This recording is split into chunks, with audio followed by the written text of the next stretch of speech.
तो गाइस अगर आप भी DU SQL NCBI में रेगुलर के स्टूडेंट हैं और आपके पास अगर सब्जेक्ट है essentials of financial investment BBA FIE का, ठीक है, तो ये वीडियो काफ़ी इंपॉर्टेंट है आपके लिए, क्योंकि भाई अगर आप इस सब्जेक्ट का सर्च करोगे ना यूट्यूब पर वगैरह कहीं पे कुछ मिलेगा ही नहीं कंटेंट, ना प्रीवियस ईयर का कोई पेपर मिलेगा, ना कोई थ्योरी मिलेगी, कुछ भी ऐसा नहीं मिलेगा इससे पता लगता है भाई क्या कुछ आता है पेपर में। ठीक है, इसलिए मैं क्या कर रहा हूँ पूरी वन शॉट में इस वीडियो में पहले थ्योरी कंप्लीट कर रहा हूँ कि थ्योरी और न्यूमेरिकल साथ में कराऊंगा तो कन्फ्यूजन हो सकती है, वीडियो बड़ी भी हो सकती है, इसलिए मैं पहले इस वीडियो में कर रहा हूँ जो थ्योरी है उसको निपटाने की कोशिश करूँगा पूरी इसी वीडियो में, ठीक है। और नेक्स्ट वीडियो जो आएगी उसमें मैं न्यूमेरिकल कंप्लीट कर रहा हूँ जितने मेरे से हो सकेंगे। ठीक है, 30 पेज की PDF है, 30 पेज में सारे की सारी थ्योरी है। ठीक है, तो थ्योरी सबसे पहले आप कंप्लीट कर सकते हैं।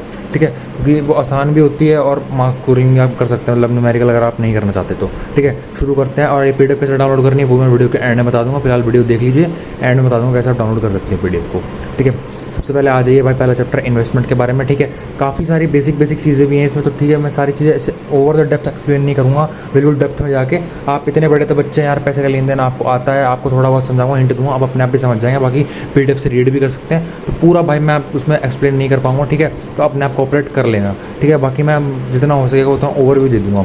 फाइनेंशियल इन्वेस्टमेंट क्या होता है? फाइनेंशियल इन्वेस्टमेंट होता है जिसमें आप ना फाइनेंशियल मतलब आप ना ऑनलाइन कुछ लगा ली, ऐसे आप रख सकते हो कि ऑनलाइन कुछ परचेज़ करना। ऑनलाइन ये नहीं कहना भाई ऑनलाइन गेम में मैंने डायमंड्स खरीद लिए, वो बात नहीं कह रहा। कुछ एसेट खरीदना, जैसे एसेट समझते हैं आप, एसेट मतलब स्टॉक खरीद लिए, बॉन्ड खरीद लिए, म्यूचुअल फंड में पैसा लगा लिया, बैंक डिपॉजिट कर लिया, मतलब जो भी ऑनलाइन फॉर्मेट में आप कर रहे हैं ना, जो ऑनलाइन है उसकी फिजिकल एग्जिस्टेंस नहीं है, वो होता है आपका फाइनेंशियल इन्वेस्टमेंट।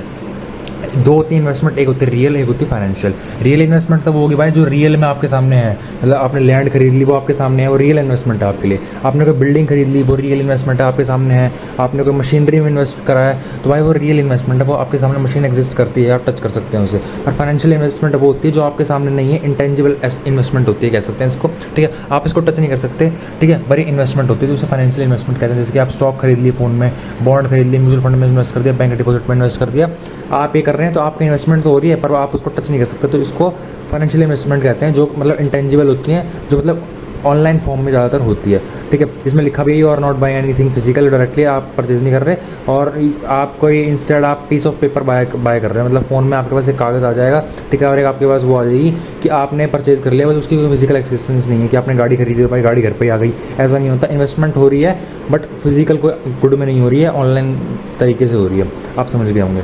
ठीक है, एग्जाम्पल मैंने लिखा, आप पढ़ सकते हैं अगर आपको नहीं समझ आया तो। रियल इन्वेस्टमेंट में बता दिया, रियल मतलब जो रियल चीज़ों में होती है, फैक्ट्री खरीद ली, मशीन खरीद ली, रियल में आपके सामने एग्जिस्ट करती है, तो फिजिकल चीज़ है, तो ये रियल इन्वेस्टमेंट में होती है।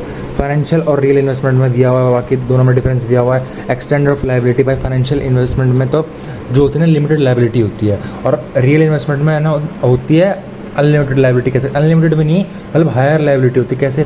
आपने फ़ोन में अगर स्टॉक खरीदे हैं 1 लाख के, तो भाई आपको लॉस कितना ही हो सकता है, 1 लाख का तो लॉस हो सकता है, 1 लाख रुपये इन्वेस्ट करें 1 लाख का लॉस हो सकता है। ठीक है, पर अगर आपने बिल्डिंग खरीदी है, रियल इन्वेस्टमेंट में लगा लीजिए, आपने कोई लैंड खरीदी है, और लैंड में भाई कुछ ऐसा, वैसे लैंड के रेट गिरते नहीं है कभी, पर ऐसा लगा लीजिए कुछ बहुत ही हो गया भाई, गवर्नमेंट ने कुछ ऐसी स्कीम ला दी, कुछ ऐसा कर दिया उस एरिया में जहाँ पे आपकी लैंड है, आपकी लैंड की वैल्यू जितनी है उससे भी कम जा सकती है। समझ रहे हैं ना आप मेरी बात? जैसे आप लगा लीजिए आपकी लैंड 5 लाख की है, तो भाई लायबिलिटी मतलब काफ़ी सारे चांस होते हैं कि उसकी वैल्यू मतलब बिल्कुल जीरो, मतलब वो खरीदना भी नहीं चाहिए उसे। वैसे तो आपकी लैंड 5 लाख की है, फाइनेंशियल इन्वेस्टमेंट में 5 लाख इन्वेस्ट करें आपने, तो 5 लाख का लॉस होगा, आपको ज़्यादा लॉस नहीं होगा। पर लगा लीजिए 5 लाख की आपने लैंड खरीदी हुई है, गवर्नमेंट ने कुछ ऐसी स्कीम ला दी, कुछ ऐसा वहाँ पर वो कर दिया आपके एरिया में जहाँ पर आपकी लैंड है, उसकी इतनी वैल्यू गिर गई कि अब तो कोई खरीद भी नहीं रहा, अब तो कोई 5 लाख भी नहीं दे रहा उसके। समझ रहे हो? तो इसमें क्या हुआ, 5 लाख से भी नीचे वैल्यू गिर गई उसकी वैल्यू की, उसकी लैंड की, तो इसलिए कहते हैं भाई लायबिलिटी इसमें ज़्यादा होती है, उसमें रियल इन्वेस्टमेंट, उसमें फाइनेंशियल इन्वेस्टमेंट में कम होती है।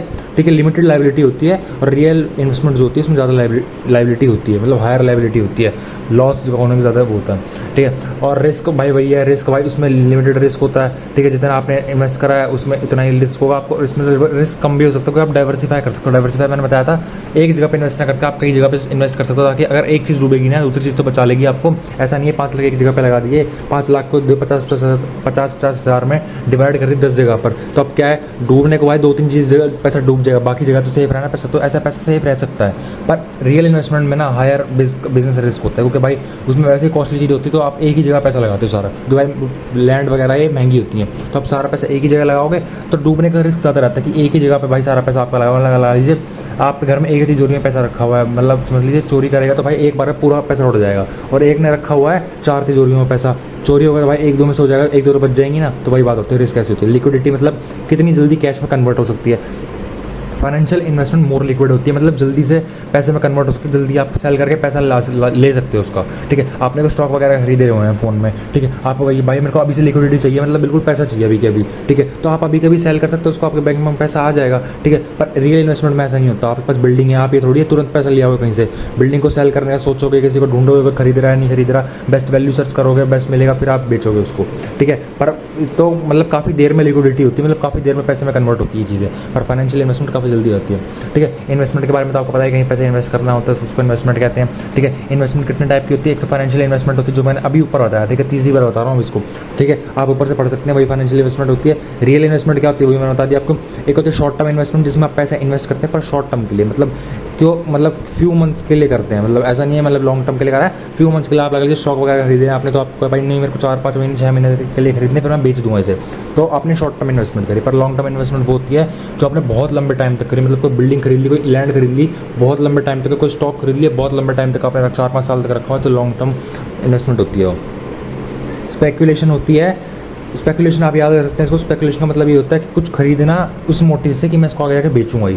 आप ऐसे लैंड वगैरह खरीदते हैं, नॉर्मल इंसान खरीदा है, बिल्डर की बात अलग है, नॉर्मल इंसान अगर लैंड वगैरह खरीद रहा है तो वो इसी मोटिव से खरीदता है, भाई खरीद के रखनी है मेरे को, अपनी वो बनानी है, मतलब पैसा कमाने के लिए मैंने नहीं खरीदी, घर बनाऊंगा मैं इस पर अपना, वो करता है। पर ट्रेडर जो मतलब वो होता है, बिल्डर जो होता है, वो लैंड खरीदता है किस लिए है, सेल करने के लिए खरीदता है वो, कि भाई लैंड खरीदी, इससे खरीदी है, इससे ज़्यादा को बेच दूंगा, ठीक है। तो स्पेकुलेशन का मतलब यही होता है कि किसी चीज़ को खरीदना इसी मोटिव से कि मैं बाद में उसको हायर प्राइस में बेच दूंगा, उसको यही कहते हैं स्पेकुलेशन, इसे कहते हैं। मतलब आप लगा लीजिए तो बिल्डिंग बेचने में ट्रेडर स्पेकुलेशन कर सकता है, या कई ट्रेडर भी होते हैं स्टॉक मार्केट में, वो भी ऐसे करते हैं, कोई चीज़ खरीद लेते हैं और उनका बस मोटिव ही होता है इसका प्राइस बढ़ जाएगा तो बेच दूंगा, मेरे को कोई मतलब काम नहीं है इसका, ठीक है। तो स्पेकुलेशन ये होता है किसी चीज़ को कम प्राइस पर खरीदना और इस मोटिव से खरीदना कि आगे जाकर मैं उसको ज़्यादा प्राइस पर सेल कर दूँगा, उसको स्पेकुलेशन कहते हैं, ठीक है। स्पेकुलेशन कितने टाइप के तो स्टॉक में होता है, जैसे मैंने आपको बताया कोई स्टॉक को आज आप खरीद लोगे 1 लाख रुपये का स्टॉक खरीद लोगे, आप इसी मोटिव से खरीद रहे हो कि आगे आगे उसकी वैल्यू बढ़ जाएगी तो मैं ज़्यादा प्राइस में उसको बेच दूंगा। आपने मतलब रखने के लिए नहीं खरीदा उसको, इसलिए खरीदा बस प्रॉफिट दे देगा तो उस दिन निकाल दूंगा, उसको बेच दूंगा, ठीक है। रियल एस्टेट स्पेकुलेशन मैंने बताया आपको, बिल्डर बिल्डिंग खरीदता है, उसका ये मोटिव होता है जल्दी से मैं निकाल दूंगा इसको, ऐसा रखूंगा नहीं अपने पास। बिल्डर का काम ये होता है प्रॉफिट कमा लेगा भाई, थोड़ी लैंड की वैल्यू बढ़ जाएगी, बेच देगा उसको। करेंसी और फॉरेक्स स्पेकुलेशन भी होता है, आपको पता है कई लोग, स्टॉक भी ऐसा ही होता है, स्टॉक में लगाते हैं, स्टॉक में पैसा लगता है, ठीक है। पर करेंसी स्पेकुलेशन होता है, कई लोग करेंसी में पैसा लगाते हैं, फॉरेक्स ट्रेडिंग जिसे कहते हैं, ठीक है। फॉरेक्स ट्रेडिंग आपको पता हो क्या होती है, जिसमें भाई करेंसी में लोग पैसा लगाते हैं, मतलब डॉलर खरीद लिया, बिटकॉइन खरीद लिया, सोलाना का शेयर खरीद लिया, तो ऐसे कुछ होता है। ये बाय सेल रिकमेंडेशन नहीं, पहले बता दूँ, ठीक है। तो मैं बता रहा हूँ बस आपको, करेंसी में कई लोग इन्वेस्ट करते हैं, डॉलर में लगा दिया, बिटकॉइन खरीद लिया, डॉज कॉइन खरीद लिया, ये वगैरह कॉइन खरीद लिए, तो उसमें स्पेकुलेशन होता है कि यार मैंने बिटकॉइन खरीदा, आज खरीदा, कल उसकी वैल्यू बढ़ जाएगी, बेच दूंगा, तो इसमें स्पेकुलेशन होता है। कमोडिटी में भी होता है भाई, गोल्ड वगैरह में जैसे कोई ज्वेलर वगैरह होते हैं वो यही खरीदते हैं कि जो गोल्ड वगैरह खरीद लेते हैं इसी मोटिव से आगे आगे प्राइस बढ़ जाएगा तो बेच दूंगा, या इसी प्राइस में भी निकाल दूंगा। ऑब्जेक्टिव क्या होता है इन्वेस्टमेंट का, आपको पता ही है भाई, कैपिटल ग्रोथ, अपने कैपिटल जो भी आपके पास कैपिटल है, मतलब जितना पैसा है आज आपके पास उसकी ग्रोथ करना, एक मतलब रेगुलर इनकम जनरेट करना कि भाई मेरे पास मतलब इन्वेस्ट ऐसी जगह पे कर दूँ कि महीने में रेंट आता रहे या उसका कुछ भी आता रहे, मेरे को इनकम जनरेट होती रहे। सेफ्टी ऑफ कैपिटल, मतलब ऐसा ना हो भाई मेरे घर में पैसा रखा चोरी हो जाए या कुछ लॉस हो जाए या कुछ भी लगा लो जो डूब जाए पैसा, इससे बचाने के लिए आप उसको इन्वेस्ट ही कर देते हो, भाई सेफ तो रहेगा और बढ़ेगा ही आगे जाके। लिक्विडिटी भी होती है इन्वेस्टमेंट में भाई, कि कभी भी आप उसको सेल करके पैसे में कन्वर्ट कर सकते हो। टैक्स बेनिफिट भी होता है, आप घर में अगर पैसा लेके बैठे हैं, मतलब बैंक में आप ऐसे ही पैसा रख के बैठे हुए हो, टैक्स कटेगा उस पर भाई, कटता चले जाएगा टैक्स, तो टैक्स से बचने के लिए भी ये होता है कई लोग इन्वेस्ट कर देते हैं, क्योंकि इन्वेस्टमेंट पर टैक्स नहीं लगेगा, क्योंकि पैसा आपका इन्वेस्ट हो रखा है, आपके हाथ में नहीं है, तो आप टैक्स नहीं पे करोगे, तो आप टैक्स बेनिफिट भी हो जाता है, आप पैसा इन्वेस्ट कर देते हो तो आपको टैक्स नहीं भरना पड़ता।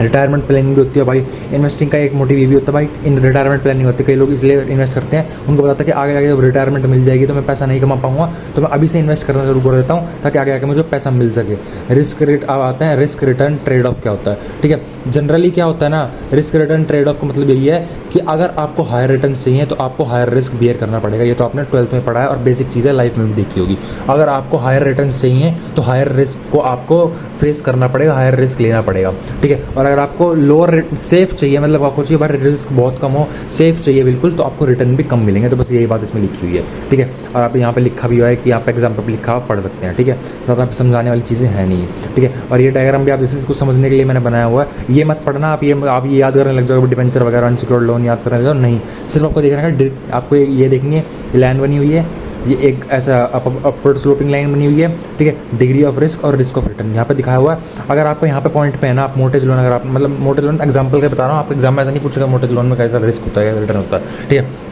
अगर आप यहाँ पे हैं तो आपका रिस्क भी इतना ही है, रिटर्न भी इतना ही है, तो सेम है। पर अगर आप थोड़ा ऊपर गए तो क्या हुआ, रिटर्न भी बढ़ गया। देखो रिटर्न पहले इतना था, अब रिटर्न देखो यहाँ पे आ गया, तो रिटर्न बढ़ गया, ठीक है, और रिस्क भी बढ़ गया। रिस्क पहले यहाँ था, रिस्क यहाँ पे आ गया, रिटर्न पहले यहाँ था, रिटर्न बढ़ गया। तो ऐसे ही चलता रहता है, ठीक है। अब यहाँ पे था, इससे भी ऊपर चले गया, अब एक पॉइंट, अब क्या हुआ, अब देखो इसके कंपेयर में इसका रिटर्न बढ़ गया। पहले रिटर्न इतना था, इतना यहाँ तक था, अब रिटर्न यहाँ पर आ गया, इतना ऊपर आ गया, पर क्या उसके साथ रिस्क भी बढ़ गया। तो यही होता है, अगर जितना आप रिस्क बढ़ेगा उतना रिटर्न बढ़ेगा, ठीक है, और जितना रिस्क कम होगा उतना रिटर्न भी कम होगा। सिक्योरिटी मार्केट वो मार्केट होती है कि जिसमें आप अपने जिसमें आप नहीं कर सकते, मतलब आप सिर्फ उसमें इन्वेस्ट कर सकते हो, ठीक है, बाय और सेल कर सकते हो फाइनेंशियल इन्वेस्टमेंट को, मतलब स्टॉक ट्रेड, मतलब वही है इक्विटी, डिवेंचर, बॉन्ड, ये जो भी मतलब इक्विटी और वो होते हैं इक्विटी शेयर वगैरह जो होते हैं यार, जो आप शेयर खरीदते हो, सिक्योरिटी मार्केट वही होती है जिसमें आप शेयर वगैरह खरीद सकते हो, पैसा इन्वेस्ट कर सकते हो अपने शेयर खरीदने में, फाइनेंशियल इन्वेस्टमेंट कर सकते हो, और कंपनी वहाँ पर अपने शेयर लिस्ट करते हैं ताकि वो पैसा लोगों से कनेक्ट कर पाए, लोगों से, और लोगों से मतलब पैसा वो कर पाए, पूल कर पाए, मतलब लोग शेयर खरीदेंगे तो उनके पास पैसा आ जाएगा, ठीक है। स्ट्रक्चर कैसा होता है सिक्योरिटी मार्केट का, भाई दो मार्केट होती है, आपको 12th बिजनेस से पढ़ा हुआ है। प्राइमरी मार्केट होती है, एक सेकेंडरी मार्केट होती है। प्राइमरी मार्केट में नए शेयर्स बिकते हैं, नई कमोडिटी बिकती हैं, और सेकेंडरी मार्केट में सेकंड हैंड बिकती है, मतलब जो पहले से एग्जिस्ट करती हैं उसी को कोई सेकंड हैंड में बेचता है, ठीक है। एग्जाम्पल क्या है, जैसे कंपनी, आपने थोड़ा सा भी अपने स्टॉक मार्केट में भाई घुसे हो ना, तो ये चैप्टर काफ़ी आसान है आपके लिए, ठीक है। मैं तो घुसा हुआ हूँ भाई, तो मैं आपको बता सकता हूँ कैसे क्या हो सकता है, ठीक है। स्टॉक मार्केट में अगर आप प्राइमरी मार्केट में है ना, ठीक है, प्राइमरी मार्केट में क्या होता है ना, आईपीओ वगैरह होते हैं, तो स्टॉक मार्केट में आईपीओ वगैरह आते हैं, मतलब नई शेयर कंपनी लिस्ट करती है। जैसे आप लगा लीजिए कल को जाकर आप जेप्टो है, जेप्टो एक कंपनी है, उसका भी शेयर लिस्ट नहीं है किसी भी स्टॉक मार्केट ऐप पे, ठीक है। कल को जब वो शेयर मार्केट में अपना लिस्ट करेगी ना, तो वो आईपीओ लाती है अपना, ठीक है, एक अपना एक पब्लिक ऑफरिंग लाती है, मतलब पहले से लिस्ट नहीं है तो आईपीओ रिलीज़ करेगी अपना, जिसमें बताएगी ना मेरे को शेयर चाहिए। जब वो आईपीओ रिलीज़ करके अपने शेयर बेच रही है ना, तो प्राइमरी मार्केट माना जाता है उसको, कि भाई पहले न्यू फ्रेश हो रहे हैं, आज तक कहीं पे सिक्योरिटी में कहीं भी शेयर मार्केट में एग्जिस्ट नहीं करता था इनका शेयर, अभी पहली बार बेच रहे हैं, तो ये प्राइमरी मार्केट में बेचते हैं क्योंकि फ्रेश शेयर है बिल्कुल। और सेकेंडरी मार्केट कब बन जाएंगे वो, जब आईपीओ क्लोज हो जाएगा, जब वो शेयर मार्केट में लिस्ट हो जाएंगे ना वो, तो फिर लोग उसको खरीदते बेचते रहेंगे। आपको पता है स्टॉक मार्केट में क्या होता है, लोग खरीदते हैं बेचते हैं, खरीदते बेचते हैं, तो फिर वो सेकेंडरी मार्केट में पहुंच जाएगा। सेकेंडरी मार्केट में यही होता है, कमोडिटीज़ खरीदी जाती हैं, बेची जाती हैं, सेकंड हैंड बन जाती है, मतलब एक तरह से कहने से, क्योंकि फर्स्ट हैंड नहीं रहेगी वो, कोई बेचेगा फिर आप खरीद लोगे तो आपके पास सेकंड हैंड आएगी, ठीक है। जैसे कि आपका पता होगा एनएससी होता है, नेशनल स्टॉक एक्सचेंज, बीएससी होता है, बॉम्बे स्टॉक एक्सचेंज, मतलब आप लगा लीजिए जब वो पहली बार लिस्ट कर रही है, आज तक शेयर उनका लिस्ट नहीं था, जब पहली बार वो लिस्ट कर रही है तो क्या हुआ, वो लिस्ट करने पे उनका वो होगा, क्या कहते हैं, जब पहली बार लिस्ट कर रही है तो वो प्राइमरी मार्केट माना जाएगा। तो भाई पहली बार कर रही है कंपनी, आज तक किसी शेयर नहीं था, तो ये फर्स्ट हैंड सिक्योरिटी है। तो आईपीओ की मतलब आईपीओ लॉन्च करती है कंपनी, उसमें पहली बार कंपनी पैसा मांगती है, तो ये प्राइमरी मार्केट में आता है। पर अगर वो एक बार आईपीओ क्लोज हो गया तो शेयर स्टॉक मार्केट में लिस्ट हो गया, वो अब कोई भी उसे खरीद सकता है, बेच सकता है, खरीद सकता है, बेच सकता है, तो सेकंड हैंड बन जाता है। जैसे मैंने खरीदा हुआ था, मैंने बेच दिया, किसी और ने खरीद लिया, तो सेकंड हैंड बन गया दूसरे के लिए, क्योंकि पहले से किसी ने, मैंने खरीदा हुआ था, मैंने बेचा, उसने खरीद लिया, तो फिर वो सेकेंडरी मार्केट बन जाता है, ठीक है। सिक्योरिटी मार्केट मतलब आप सिक्योरिटीज़ कितने तरीके की होती है, सिक्योरिटीज़ का मतलब वही होता है किन किन चीज़ों में आप इन्वेस्ट कर सकते हो। एक इक्विटी शेयर्स होते हैं, शेयर जिसे कहते हैं आप, शेयर्स में आप इन्वेस्ट कर सकते हो। डेप्ट इंस्ट्रूमेंट होते हैं, ठीक है, डिवेंचर और गवर्नमेंट बॉन्ड, गवर्नमेंट सिक्योरिटीज़ होती हैं, इसमें आप इन्वेस्ट कर सकते हो, ठीक है। डेरिवेटिव्स होते हैं, डेरिवेटिव्स का मतलब होता है फ्यूचर्स ऑन ऑप्शंस, आपने ये भी वर्ड सुना होगा अगर आप थोड़ा बहुत स्टॉक मार्केट पढ़ा हुआ है। फ्यूचर्स एंड ऑप्शंस क्या होते हैं, ठीक है, फ्यूचर एंड ऑप्शन भी होते हैं, फाइनेंशियल डेरिवेटिव्स होते हैं, डेरिवेटिव जिसे कहते हैं, डेप्ट इंस्ट्रूमेंट होते हैं ये, और इक्विटी शेयर का तो आपको बताइए शेयर्स क्या होते हैं।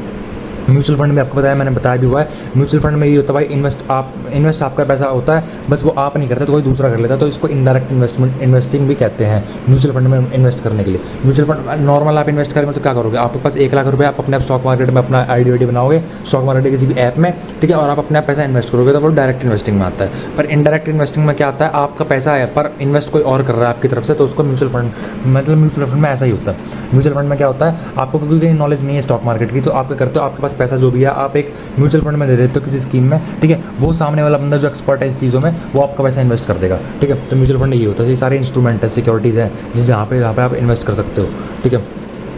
कि मार्केट पार्टिसिपेंट मतलब कौन कौन स्टॉक मार्केट में या फाइनेंशियल मार्केट में पार्टिसिपेट कौन करता है। एक तो जो भाई इशू कर रहे हैं, जेप्टो ने अपना शेयर इशू करेगी कल को, तो वो इशूअर है, कंपनी है जिसने इशू करे हैं शेयर। एक इन्वेस्टर होता है जो शेयर खरीदेगा, और एक होता है इंटरमीडिएटरीज जिनके थ्रू आप खरीद रहे हो। कि जैसे आपको शेयर खरीदने हैं, आप कंपनी के पास थोड़ी जाओगे सीधा, आप तो कोई स्टॉक मार्केट ऐप डाउनलोड करोगे, कोई सा भी ग्रो करोगे, ज़ेरोदा करोगे, स्टॉक मार्केट का जो ऐप डाउनलोड करोगे, वो इंटरमीडिएटरीज होते हैं, वो बीच में बैठे होते हैं, समझ रहे हो। इशू वो कर रहे हैं, इन्वेस्ट आप कर रहे हो, पर बेच ये रहे हैं बीच में आके, क्योंकि वो आपको डायरेक्टली नहीं बेच सकते जेप्टो वाले, ठीक है। आपको वो बेचेंगे इंटरमीडिएट्स को, इंटरमीडिएट्स बेचेगी आपको, आप फिर आप सेल करोगे तो आप सेल इनको करोगे, जाएंगे उनके पास, समझ लो ऐसे चलता है। रेगुलेट कौन करता है भाई स्टॉक मार्केट, आपको पता होगा सबको, सेबी जो होती है वो रेगुलेट करता है स्टॉक मार्केट को, सारा देखता है कोई गलती तो उनके फ्रॉड तो नहीं कर रहा कोई, सेबी आपने पढ़ा भी होगा। और रिजर्व बैंक ऑफ इंडिया होती है, ये भी स्टॉक मार्केट को, या कह सकते हो फ्रेमवर्क को पूरा वो करती है, रेगुलेट करती है जो भी स्टॉक मार्केट है। वो भाई पैसे के रिलेटेड सब आरबीआई जानता है तो वो भी करता है, और स्टॉक मार्केट के लिए तो भाई सेबी को बनाया हुआ है तो वो रेगुलेट करती है। और ये MCA भी होता है, ministry of corporation affair, corporate affair, ये भी रेगुलेट करती है, ठीक है। मेजर स्टॉक एक्सचेंज कौन से होते हैं भाई, आपने स्टॉक मार्केट के बारे में पढ़ा हुआ है तो काफ़ी ईजी है आपके लिए भी। BSE होता है और NSE होता है, जो मैंने ऊपर बताया हुआ है, बॉम्बे स्टॉक एक्सचेंज और national stock exchange. Bombay stock exchange जो है एशिया का सबसे ओल्ड स्टॉक एक्सचेंज है, जिसमें एक प्लेटफॉर्म प्रोवाइड करा गया आपको जिसमें आप फाइनेंशियल इंस्ट्रूमेंट खरीद सकते हो। और NSE जो है ना, वो एक टेक्नोलॉजी ड्रिवन ट्रेडिंग सिस्टम है, मतलब ट्रेडिंग वॉल्यूम पे काम करता है, मतलब टेक्नोलॉजी ड्रिवन ये है, और ओल्डेस्ट ही है एशिया का। एशिया में इंडिया नहीं आता भाई, सिर्फ पहले बता देता हूँ, काफ़ी एशिया में कंट्रीज आती हैं, एशिया एक एरिया है, रीजन है, कंट्री नहीं है, ठीक है। और ये भी होता है कि रीजनल स्टॉक एक्सचेंज होता है, लोकल लेवल पर होता है, स्मॉलर एक्सचेंज होते हैं, मतलब स्मॉलर पार्टिसिपेंट होते हैं, मतलब ये भी हो सकता है, ठीक है। की इंडेक्सेस कौन से होते हैं स्टॉक मार्केट में, आपको बताया 2 इंडेक्स होते हैं, ये तो सेंसेक्स होता है, एक होता है निफ्टी 50।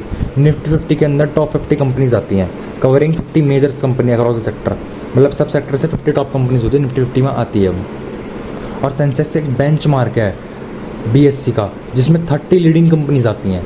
सेंसेक्स आप याद रखते हैं, सेंसेक्स में 30 लीडिंग कंपनी आती हैं, और निफ्टी 50 में 50 नाम में लिखा है तो उसमें 50 लीडिंग कंपनी आती है हर सेक्टर से, ठीक है। और इवोल्यूशन एंड रिफॉर्म कैसे आया हमारी फाइनेंशियल मार्केट में भाई, भैया डिमेटरलाइजेशन करा है पहले तो भाई गवर्नमेंट ने। जैसे पहले आपको स्टॉक खरीदने होते थे, पैसे जैसे लगा लीजिए 1980 के टाइम पे या 90s के टाइम पे आपको स्टॉक खरीदने पड़ते थे, तो आप क्या करते थे, आपको भाई दलाल स्ट्रीट जाना पड़ता था, वहाँ पर जाके मतलब फिजिकली सब चीज़ होता था, आपको कागज़ मतलब पेपर इशू होते थे, आप पेपर घर में रखते थे, आपके मतलब सब कुछ पेपर फॉर्मेट में होता रहा, ऑफलाइन होता रहा, ऑनलाइन कुछ नहीं होता रहा। अब क्या हो गया, अब न्यू एज आ चुका है, जब न्यू रिफॉर्म आ चुका है जो इंडिया में स्टॉक मार्केट में, अब सब कुछ ऑनलाइन हो गया। मतलब डीमेटरलाइजेशन का ये, मेटरलाइजेशन का मतलब होता है फिजिकली जो था पहले, उसको डीमेटरलाइजेशन कर दिया, मतलब इनफिजिकल कर दिया उसको, मतलब उसकी अब फिजिकल एग्जिस्टेंस कोई नहीं है, अब सब कुछ ऑनलाइन कर दिया है। आपको शेयर भी ऑनलाइन मिल जाते हैं, सिक्योरिटी आप अपने आपके स्टॉक मार्केट का अकाउंट है उसमें आ जाती है, पैसे भी आप ऑनलाइन ही पे कर देते हो, ठीक है। अब ऑफलाइन का बचा नहीं है। और नए नए डेरिवेटिव्स भी आ चुके हैं भाई, ठीक है। इंट्रोडक्शन टू डेरिवेटिव कैसे कैसे होता है, ठीक है, अब इसके बारे में बताया गया। डेरिवेटिव भाई आपको दिखाया था मैं, डिफरेंट टाइप्स डेरिवेटिव पढ़ सकते हैं, क्या होते हैं, सिक्योरिटीज़ होती हैं जो बैक, मतलब ये तो ये बताया हुआ है कि पहले तो डिमेटरलाइजेशन आया, ये एक इवोल्यूशन हुआ, उसके बाद डेरिवेटिव्स थोड़े पहले ही नहीं आते थे डेरिवेटिव्स, अब डेरिवेटिव्स आने लगे। जो मैंने ऊपर बताया डेरिवेटिव क्या होते हैं भाई, डेरिवेटिव आपको बताया था ना मैंने, कहाँ गया डेरिवेटिव भाई, ये रहा फ्यूचर्स एंड ऑप्शन को डेरिवेटिव कहता है, पहले नहीं था, अब आ गया फ्यूचर्स एंड डेरिवेटिव। तो ये 2 रिफॉर्म आए हैं स्टॉक मार्केट के अंदर, ठीक है। उसके बाद डेरिवेटिव्स होते कितने तरह के हैं, एक सेकंड में आपको वहाँ पे ले जाता हूँ, कहाँ था मैं, हाँ डेरिवेटिव भाई अब कहते हैं different type of financial investment. Derivative तो बताया दिया मैंने, फ्यूचर्स एंड ऑप्शंस होते हैं, ठीक है। और आपको बताया तो मैं फाइनेंशियल इन्वेस्टमेंट क्या होती है। फाइनेंशियल इन्वेस्टमेंट मतलब different type of financial investment कहाँ कहाँ कर सकते हैं, ये मैंने ऊपर बताया आपको। एक तो इक्विटी शेयर में खरीद सकते हैं आप, जिसको इक्विटी इन्वेस्टमेंट कहते हैं। एक आप फिक्स इनकम इंस्ट्रूमेंट होते हैं, जो मैंने बताया गवर्नमेंट सिक्योरिटीज़ वगैरह, बॉन्ड वगैरह जो होते हैं वो इसमें आते हैं, ठीक है। इनके फीचर्स क्या है, इसमें तो स्टेबिलिटी, मतलब इसके फीचर्स नहीं है, इसके तो यही फीचर्स हैं, इसके बारे में मैंने फीचर्स लिखे नहीं हुए, आपको पता होगा। शेयर के फीचर्स क्या होते हैं, शेयर को आप ऑनलाइन खरीद लेते हैं, ऑनलाइन ही बेच सकते हो, ठीक है। स्टॉक मार्केट ऐप में आपका बस रजिस्टर होना चाहिए, आप अपना खरीद सकते हो वगैरह। तो ये तो स्टॉक इक्विटी शेयर के बारे में बताने की जरूरत है नहीं, शेयर के बारे में आपके पास आज के टाइम पे सबको पता है कि शेयर्स क्या होते हैं, ठीक है। उसके बाद आती है बात कि फिक्स्ड इनकम इंस्ट्रूमेंट कौन से होते हैं, ठीक है। इसको वही कहते हैं डेप्ट इंस्ट्रूमेंट होते हैं भाई, वो गवर्नमेंट सिक्योरिटीज़ होती है, बॉन्ड वगैरह होते हैं, वो इसमें आते हैं। तो इनके फीचर्स क्या होते हैं इसके, फिक्स्ड इनकम इंस्ट्रूमेंट बॉन्ड वगैरह के। एक तो स्टेबल इनकम होती है कि भाई इसमें रिटर्न भी कम होता है तो रिस्क भी कम होता है, तो एक स्टेबल इनकम बन जाती है। मैंने बताया लो रिस्क तो होता है इक्विटी के कंपेयर में, ठीक है। एग्जांपल में लिखा हुआ है कि बॉन्ड भी होते हैं जो गवर्नमेंट इशू करती है, और डिवेंचर भी होते हैं जो कि अनसिक्योर्ड भी डेप्ट होते हैं, ठीक है। और म्यूचुअल फंड के मैंने बारे में ऊपर बताया दिया। म्यूचुअल फंड में क्या होता है, इंडायरेक्ट इन्वेस्टमेंट होती है, आप खुद नहीं करते, आप अपना पैसा किसी को दे देते हैं म्यूचुअल फंड वाले को, वो अपना इन्वेस्ट करता है, आपको रिटर्न निकाल के दे देता है, बस बाकी बीच में थोड़ी सी कमीशन मांग लेता है, क्योंकि उसने इतना सब कुछ करा है। ETF क्या होता है, ETF के बारे में तो आपको बताएगा भाई, ETF क्या होता है, एक्सचेंज ट्रेडेड फंड होता है, मतलब ये भी स्टॉक की तरह होता है, स्टॉक की तरह ट्रेड होता है पर इसको अलग से दिखाया जाता है, ठीक है।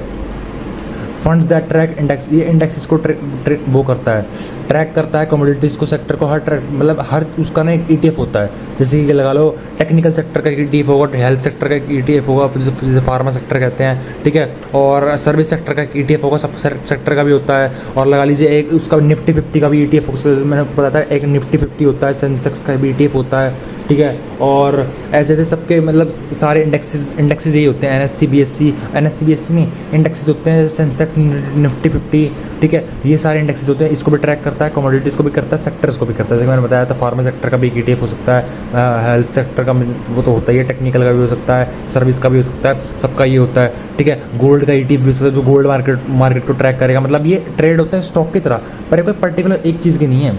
जैसे टेक्निकल सेक्टर का ETF है ना, टेक्निकल सेक्टर का, तो वो किसी एक स्टॉक को ट्रैक नहीं कर रहा, पूरे टेक्निकल जितने भी सेक्टर के ना, जितने भी स्टॉक है ना, सबके प्राइस को कैलकुलेट करके, सबको प्राइस को इवेल्युएट करके अब एक ETF चलता है, ठीक है। तो ऐसे ETF कुछ होता है।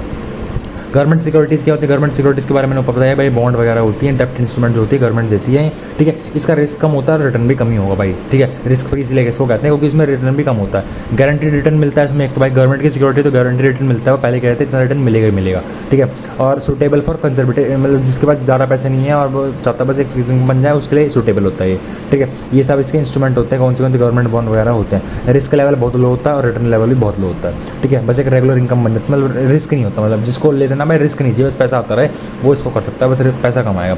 डेरिवेटिव्स के बारे में आपको बताया ही है कि हेजिंग, स्पेकुलेशन और फ्यूचर्स एंड ऑप्शन, ये सब कुछ इसमें आता है, ठीक है। इसके बारे में मैं नीचे बताऊंगा अभी, उस पर स्पेकुलेशन तो मैंने ऊपर बता दिया आपको, हेजिंग के बारे में अभी नीचे आएगा जब बता दूंगा। फ्यूचर्स एंड ऑप्शन इसका एग्जांपल होते हैं। रिस्क इसमें कम ज़्यादा होता है, इसलिए रिटर्न भी इसमें ज़्यादा ही होता है, ठीक है। डेरिवेटिव जो भी होते हैं फ्यूचर्स एंड ऑप्शन, इसमें ऐसा ही होता है, बंदे मिनट के लिए खरीदते हैं, मिनट में बेचते हैं इसको, मतलब मिनट में खरीद लिया, मिनट में देखा पैसा ऊपर का बेच दिया, तो डेरिवेटिव यही होते हैं, फ्यूचर्स एंड ऑप्शंस होते हैं, ठीक है, जिनको 1 मिनट के लिए खरीदते हैं, 1 मिनट में बेच देते हैं, ठीक है। मैंने ऊपर बताया था स्पेकुलेशन जिसे कहते हैं। हेजिंग में बताऊँगा क्या होता है। यूनिट लिंक इंश्योरेंस प्रोग्राम वो होता है जिसमें आप पैसा इन्वेस्ट करोगे ना, 2 जगह एक साथ पैसा इन्वेस्ट हो जाएगा आपका अपने आप, जिसमें आपके इंश्योरेंस में पैसा हो जाएगा और आपका इन्वेस्टमेंट में भी हो जाएगा। आप लगा लीजिए 1 लाख आपने किसी कंपनी को मतलब दिए, जिसमें जो ULIP में आपका इन्वेस्ट करके पैसा आपने 1 लाख दिए, तो वो अपने आप उस पैसे को 2 हिस्सों में डिवाइड करके 2 जगह इन्वेस्ट कर देंगे। एक तो आपको इंश्योरेंस कवरेज दे देंगे, एक आपका इन्वेस्टमेंट भी कर देंगे। तो ये ओल्ड एज वालों के लिए काफ़ी इंपॉर्टेंट होता है, मतलब काफ़ी अच्छा होते हैं ओल्ड एज वाले लोगों के लिए, ठीक है। उनको पैसा इन्वेस्ट करना है तो कंपनी इसको अच्छा वो दे देती है कि आपको पैसा इन्वेस्ट करना है, ऐसा करो, पैसा दो हमें, आपकी हेल्थ भी, मतलब आपकी हेल्थ को भी दिक्कत हो सकती है क्योंकि आपकी एज बढ़ गई है, ठीक है, और आपके पैसे को भी ज़रूरत है। 2 चीज़ आपकी इस उम्र में, आपकी 2 चीज़ों में नीड है। एक तो आपको इंश्योरेंस मिल जाए कोई बीमारी हो तो, ठीक है, क्योंकि आपको इतना पैसा नहीं होगा भाई इस टाइम पे कि आप कोई बीमारी होगी तो आप इसका पैसा खर्च कर सकते हो, क्योंकि आपने रिटायरमेंट वगैरह आपकी हो चुकी है और आपको इन्वेस्ट भी करना है कि आपका पैसा बेचिए, तो वो आपका पैसे को 2 जगह इन्वेस्ट कर देते हैं, ठीक है। एक तो आपको हेल्थ इंश्योरेंस वगैरह में कर देते हैं, इंश्योरेंस वगैरह में, और आपका पैसा एक इन्वेस्टमेंट में भी कर देते हैं, ताकि आपको अगर कोई हेल्थ की दिक्कत हो तो हेल्थ इंश्योरेंस आपको काम आए, और आपका इन्वेस्टमेंट अपॉर्चुनिटी से तो आपका पैसा आएगा ही आएगा, ठीक है। इसमें लिखा भी हुआ है आपको एक पर पोर्शन जो होता है ना वो इन्वेस्ट हो जाता है 2 चीज़ों में, इक्विटी और डेप्ट में हो सकता है, ठीक है। रिस्क बेस्ड करता है कहाँ पे आपने पैसा इन्वेस्ट करा है, किस मतलब कौन सा, मतलब काफ़ी सारे ULIP होते हैं, किस में आपने खरीदा है, किस में क्या कंडीशन है, उसके हिसाब से वेरी करता है कितना रिस्क होगा। रियल इस्टेट इन्वेस्टमेंट ट्रस्ट, ठीक है। रियल इस्टेट तो आपको पता ही है यार, ज़मीन वगैरह में खरीदना, वो बिल्डिंग वगैरह खरीदना, जो भी रियल में चीज़ें एग्जिस्ट करते हैं वो रियल इन्वेस्टमेंट होते हैं, ठीक है। फिजिकल प्रॉपर्टी वगैरह, इसमें मॉडरेट रिस्क होता है, ना ज़्यादा होता है ना कम होता है, ठीक है, तो मॉडरेट रिस्क इसमें होता है। इन्वेस्टमेंट डिसीजन प्रोसेस, भाई ये काफ़ी इंपॉर्टेंट क्वेश्चन है, ठीक है, ये आ सकता है क्योंकि ठीक है प्रीवियस ईयर का पेपर तो नहीं मिल रहा कहीं भी इंटरनेट पे, और मतलब मेरे को पता है ये प्रोसेस वगैरह जो होते हैं ना ये तो पूछ ही लेते हैं, और खासकर इन्वेस्टमेंट का प्रोसेस, तो उनका मेन मोटिव यही है। इसमें आपको इन्वेस्टमेंट के बारे में पढ़ना, तो इन्वेस्टमेंट का प्रोसेस तो अच्छे से पढ़ लेना ही आ सकता है। मैं सब कुछ एक्सप्लेन नहीं करूँगा, बस मैं हेडिंग बता देता हूँ। सबसे पहले आपको इन्वेस्ट करना, तो आप क्या करोगे, सबसे पहले एक गोल बनाओगे अपना, आपके पास 5 लाख रुपये आज आपको करना है इन्वेस्ट, ठीक है। आप सबसे पहले इन्वेस्ट करता हूँ, सबसे पहले क्या करोगे आप, सबसे पहले गोल बनाओगे आप कि भाई मेरा गोल क्या है इन्वेस्टमेंट का, मैं 5 लाख कहाँ इन्वेस्ट करूँ, मेरे को जल्दी पैसा चाहिए, बहुत पैसा बढ़ाना है, या मेरे को धीरे धीरे पैसा कमाना है पर पैसा लगाना है कि गारंटी पैसा आ जाए, या मेरे को एक साथ ही बहुत पैसा कमा लेना है, या मेरे को भाई कम पैसा आए पर रेगुलर बेसिस पे आता रहे, मेरे को लॉन्ग टर्म में पैसा चाहिए, शॉर्ट टर्म में पैसा चाहिए। तो ये सारे गोल होते हैं आपके। सबसे पहले आपके पास हाथ में पैसा आया ना, तो पहले आप ये सोचोगे कि मेरा गोल क्या है, ठीक है। उसके बाद आप अपनी फाइनेंशियल सिचुएशन चेक करोगे, मेरे पैसा कितना है, गोल तो आपने बना लिया कि हाँ कि हाँ ऐसे ऐसे पैसे इन्वेस्ट करूँगा, इसमें करूँगा, ऐसे कर सकता हूँ, ठीक है, इतना मेरा गोल है, इतने पैसे मेरे को चाहिए, इतने मेरा गोल है, इतना पैसा मैं कमा लूँ, इसमें मेरा ये हो जाए, मैं गाड़ी खरीद लूँ, इससे आपका गोल बना लिया। उसके बाद आप फाइनेंशियल सिचुएशन अपनी देखोगे कि आपके पास फिलहाल में कितना पैसा है, समझ रहे हो, आपके पास फिलहाल में कितना वो है। अपनी फाइनेंशियल सिचुएशन को देखोगे कि आपके एक्सपेंस कितने हैं, आपकी सेविंग कितनी है, आपके मतलब डेप्ट कितना है, आपके पास लोन कितना ले रखा है आपने लोगों से, उसको देख के इन्वेस्ट करोगे। इस टाइम में पैसा आया हाथ में 5 लाख, 5 लाख का 5 लाख इन्वेस्ट कर दिया। भाई आपको अपनी इनकम भी देखनी पड़ेगी, मेरे पे रेगुलर इनकम कितनी आएगी, सेविंग भी करनी पड़ेगी, भाई सेविंग थोड़ी उससे कर लूँ, एक्सपेंस भी देखने पड़ेंगे। यूँ ही 5 लाख के 5 लाख इन्वेस्ट कर दिए, पैसा एक्सपेंस कहाँ से बेयर करोगे, ठीक है। और डेप्ट कोई लोन वगैरह लेकर तो वो भी चुकता करना है, थोड़े सारे इन्वेस्ट कर दोगे और लोन मांगने को आएगा जब कहोगे पैसा ही नहीं है, ठीक है। तो ये देखना पड़ता है। सबसे पहले गोल अपना चेक करो क्या गोल है, उसके बाद अपनी सिचुएशन देखो, भाई मेरे पे कितना पैसा है, कितना मैंने सेविंग करी है, कितना मेरे एक्सपेंस होते हैं, कितने मेरे लोन है, ठीक है। इसको देखने के बाद अपना इन्वेस्टमेंट का ऑप्शन चुनोगे आप अपना। आपके पास 5 लाख थे, आपने इसमें से काट मिट के कर लिया, भाई मैंने थोड़े एक्सपेंस के निकाल लिए, थोड़े मैंने सेव कर लिए, तो मैंने लोन पे करने के लिए निकाल लिए, आपके पास 4 लाख रुपये बच गया। अब आप क्या करोगे, इन्वेस्टमेंट के ऑप्शन सर्च करोगे, कहाँ इन्वेस्ट करूँ, स्टॉक खरीदूँ, बॉन्ड खरीदूँ, म्यूचुअल फंड में इन्वेस्ट करूँ, कहाँ खरीदूँ, रियल एस्टेट में ज़मीन वमीन खरीदूँ, क्या खरीदूँ, फिर ये चेक करोगे। उसके बाद अपना रिस्क लेवल लोगे अपना, ठीक है। आपने चूज़ कर लिया कि भाई हाँ मेरे को स्टॉक में खरीदे से, आपने चूज़ कर लिया स्टॉक में मेरे को इन्वेस्ट करना है, ठीक है। उसके बाद अब आप ये सोचोगे भाई इन्वेस्ट तो कर रहा हूँ, ऐसे कौन से स्टॉक में इन्वेस्ट करूँ जिसमें ज़्यादा रिस्क हो, कम रिस्क हो, मॉडरेट रिस्क हो। आप फिर सर्च करोगे, फिर स्टॉक भी काफ़ी तरह के होते हैं इसमें। भाई एक तो स्टॉक होता है रेप्यूटेड कंपनी, उसमें कम रिस्क है, ठीक है। एक होती है नई कंपनीज में रिस्क ज़्यादा होता है, एक होती है मॉडरेट सी कंपनीज में कम रिस्क कम रिटर्न होता है, मतलब नॉर्मल होता है सब कुछ, ठीक है। तो फिर आप अपना रिस्क मैनेज करोगे कि भाई रिस्क कितना लूँ अब मैं। सोच तो लिया मैंने स्टॉक में करूँगा, अब स्टॉक के अंदर भी तो काफ़ी सारे स्टॉक्स आते हैं, किस कंपनी के स्टॉक लेने हैं। अब उसमें भी ये वो करोगे, वेरीफाई करोगे कि भाई मेरे को रिस्क कितना लेना चाहिए। अब उसके बाद आप सर्च करोगे भाई किस में इन्वेस्ट करूँ। आपने रिस्क सोच लिया कि भाई हाँ रिस्क होना चाहिए मेरा, मॉडरेट लेवल रिस्क होना चाहिए, मॉडरेट रिस्क होगा, मॉडरेट रिटर्न आएगा, आपने ये सोच लिया। अब आप इन्वेस्ट करोगे, आप स्टॉक ढूंढोगे कौन सा स्टॉक ऐसा है जिसमें मॉडरेट लेवल का रिस्क है, मॉडरेट लेवल का रिटर्न है, ठीक है। फिर आपने वो ढूंढ लिया किस में, फिर आप उसको इन्वेस्ट कर दोगे और आप मॉनिटर करते रहोगे बैठ के, ठीक है, कि हाँ मैंने इन्वेस्ट कर दिया, आप देखते रहोगे कितना बढ़ गया कितना कम हो गया, ठीक है। तो ये प्रोसेस होता है। डायरेक्ट इन्वेस्टिंग मैंने ऊपर बता दिया था, मैं दोबारा नहीं बताऊंगा। डायरेक्ट इन्वेस्टमेंट में आप अपने आप ही पैसा इन्वेस्ट कर दो, कोई भी कर रहा हो आप अपने लगा दो, मतलब बता ही देता हूँ दोबारा। डायरेक्ट इन्वेस्टिंग में आप अपने आप पैसा इन्वेस्ट कर रहे हो, आपके हाथ में पैसा है तो आप क्या करोगे कि पैसा अपने आप इन्वेस्ट करोगे, आप किसी को दूसरे को नहीं दोगे कि भाई मेरा पैसा इन्वेस्ट कर दे, ठीक है। आप क्या करोगे, आपके हाथ में 5 लाख रुपए, आप अपने आप स्टॉक मार्केट में ऐप में कोई भी ऐप जो डाउनलोड करोगे उसमें स्टॉक मार्केट का आप अपनी आईडी वाईडी बनाओगे, ठीक है। अपने आप पैसा जिसमें आपको इन्वेस्ट करना आप करोगे, वो डायरेक्ट इन्वेस्टिंग में आता है, ठीक है। आपको लिखा भी हो सकता है आप बाइंग इंडिविजुअल स्टॉक वगैरह, ठीक है। और इसे मैंने बता दी, इसमें वही बात है, आप अपने आप इन्वेस्ट करें तो आपके हाथ में कंट्रोल है। आपने अपने फ़ोन में से अपने हाथ से अपने उससे अपनी मर्जी से किसी में इन्वेस्ट करा है, किसी स्टॉक में इन्वेस्ट करा है, तो आपके हाथ में कंट्रोल है। कभी भी उसको आप खरीद सकते हो, कभी भी आप उसको बेच सकते हो, ठीक है। कस्टमाइजेशन आप कर सकते हो, कभी भी आप अपने पोर्टफोलियो में चेंजेस कर सकते हो कि भाई मेरे को ये नहीं चाहिए, वो चाहिए, ये नहीं चाहिए, वो चाहिए। आप कभी भी कुछ भी कस्टमाइजेशन कर सकते हो अपने स्टॉक में। ट्रांसपेरेंसी आपके पास है क्योंकि आपको पता है मैंने कहाँ इन्वेस्ट करा, तो आपके पास ट्रांसपेरेंसी है, समझ रहे हो।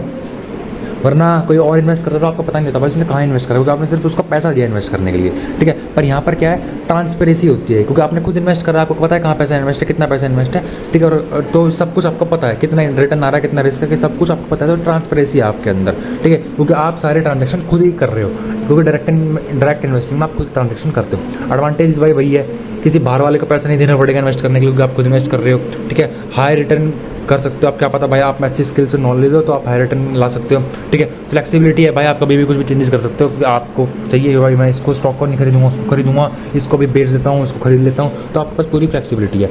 लिमिटेशन नहीं होता, टाइम कंज्यूमिंग होता है। एक आम भाई पैसे कमाने वाला नौकरी पेशा बंदा भाई उसको इतना टाइम नहीं होता इन चीज़ों में देखने का, किस में इन्वेस्ट करूँ, किस में अच्छा रिटर्न आ रहा है, किस में नहीं आ रहा है, किसको आप खरीद लेता हूँ, किसको बेच देता हूँ, ये न्यूज़ आई है, वो न्यूज़ आई है, ये बंदा देखने का टाइम नहीं होता उसको इतना, तो टाइम कंज्यूमिंग प्रोसेस होता है, ठीक है। एक्सपर्टीज चाहिए होती है, इसमें सब कुछ नॉलेज चाहिए होगी आपको पूरी मार्केट की, स्टॉक मार्केट में कैसी नॉलेज चाहिए होती है वो होनी चाहिए आपको। हायर रिस्क होगा क्योंकि आपके पास नॉलेज तो है नहीं, आप आम इंसान हो, नौकरी पेशा इंसान हो, आपके पास स्टॉक मार्केट की कोई नॉलेज तो है नहीं, तो रिस्क भी आपके पास हायर ही होगा क्योंकि आपके पास किसी चीज़ की नॉलेज नहीं है और आप इन्वेस्ट कर रहे हो पैसा, तो रिस्क हाई होगा उस चीज़ में, तो लिमिटेशन होती है। इनडायरेक्ट इन्वेस्टमेंट वही होती है भाई जिसमें पैसा आपका पर इन्वेस्ट आप नहीं कर रहे, आपने सिर्फ पैसा दे दिया सामने वाले को कि भाई तू इन्वेस्ट कर दे। जैसे म्यूचुअल फंड में यही होता है, ठीक है, आपको मैंने ऊपर बताया भी था। तो इसमें फीचर्स क्या होते हैं, एक तो प्रोफेशनल मैनेजमेंट होती है, प्रोफेशनल बंदा आपका पैसा लगाएगा।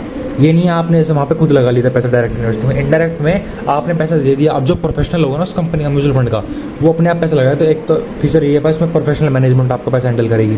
उसके बाद डाइवर्सिफिकेशन करेगी कि आप तो क्या, आप तो एक स्टॉक देखोगे सारा पैसा उसी में लगा दोगे 5 लाख के 5 लाख रुपये, पर वो कंपनी अगर उसमें दिमाग है कि भाई सारा पैसा एक जगह नहीं लगाना होता, तो वो डाइवर्सिफाई कर देगी आपके फंड को। 5 लाख आपके पास फंड है, 1 लाख किसी में लगा दी, 2 लाख किसी में लगा दिए, बाकी के बचे 3 लाख किसी में लगा दिए, वो डाइवर्सिफाई भी कर देगी। क्योंकि आप नहीं कर सकते, वो आपको इतनी नॉलेज नहीं किस में लगाऊँ।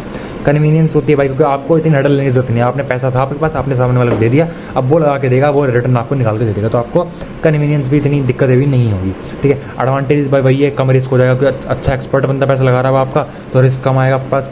एक्सेसिबल टू ऑल है भाई, कि सब कोई भी लगा सकता है। ऐसा नहीं है भाई म्यूचुअल फंड में कोई एक बंदा पैसा लगा सकता है, नहीं। आपका मन आप लगाओ, आपके 60 साल का कोई एज का वो भी लगा सकता है, कोई 18 साल का वो भी लगा सकता है। तो सबके पास एक्सेस है इस चीज़ का।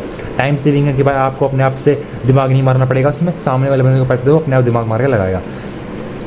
फीचर्स क्या हैं, ठीक है। फीचर्स भाई वही है, एक तो प्रोफेशनल मैनेजमेंट होती है, ये तो मैंने ऊपर शायद बता दिया है।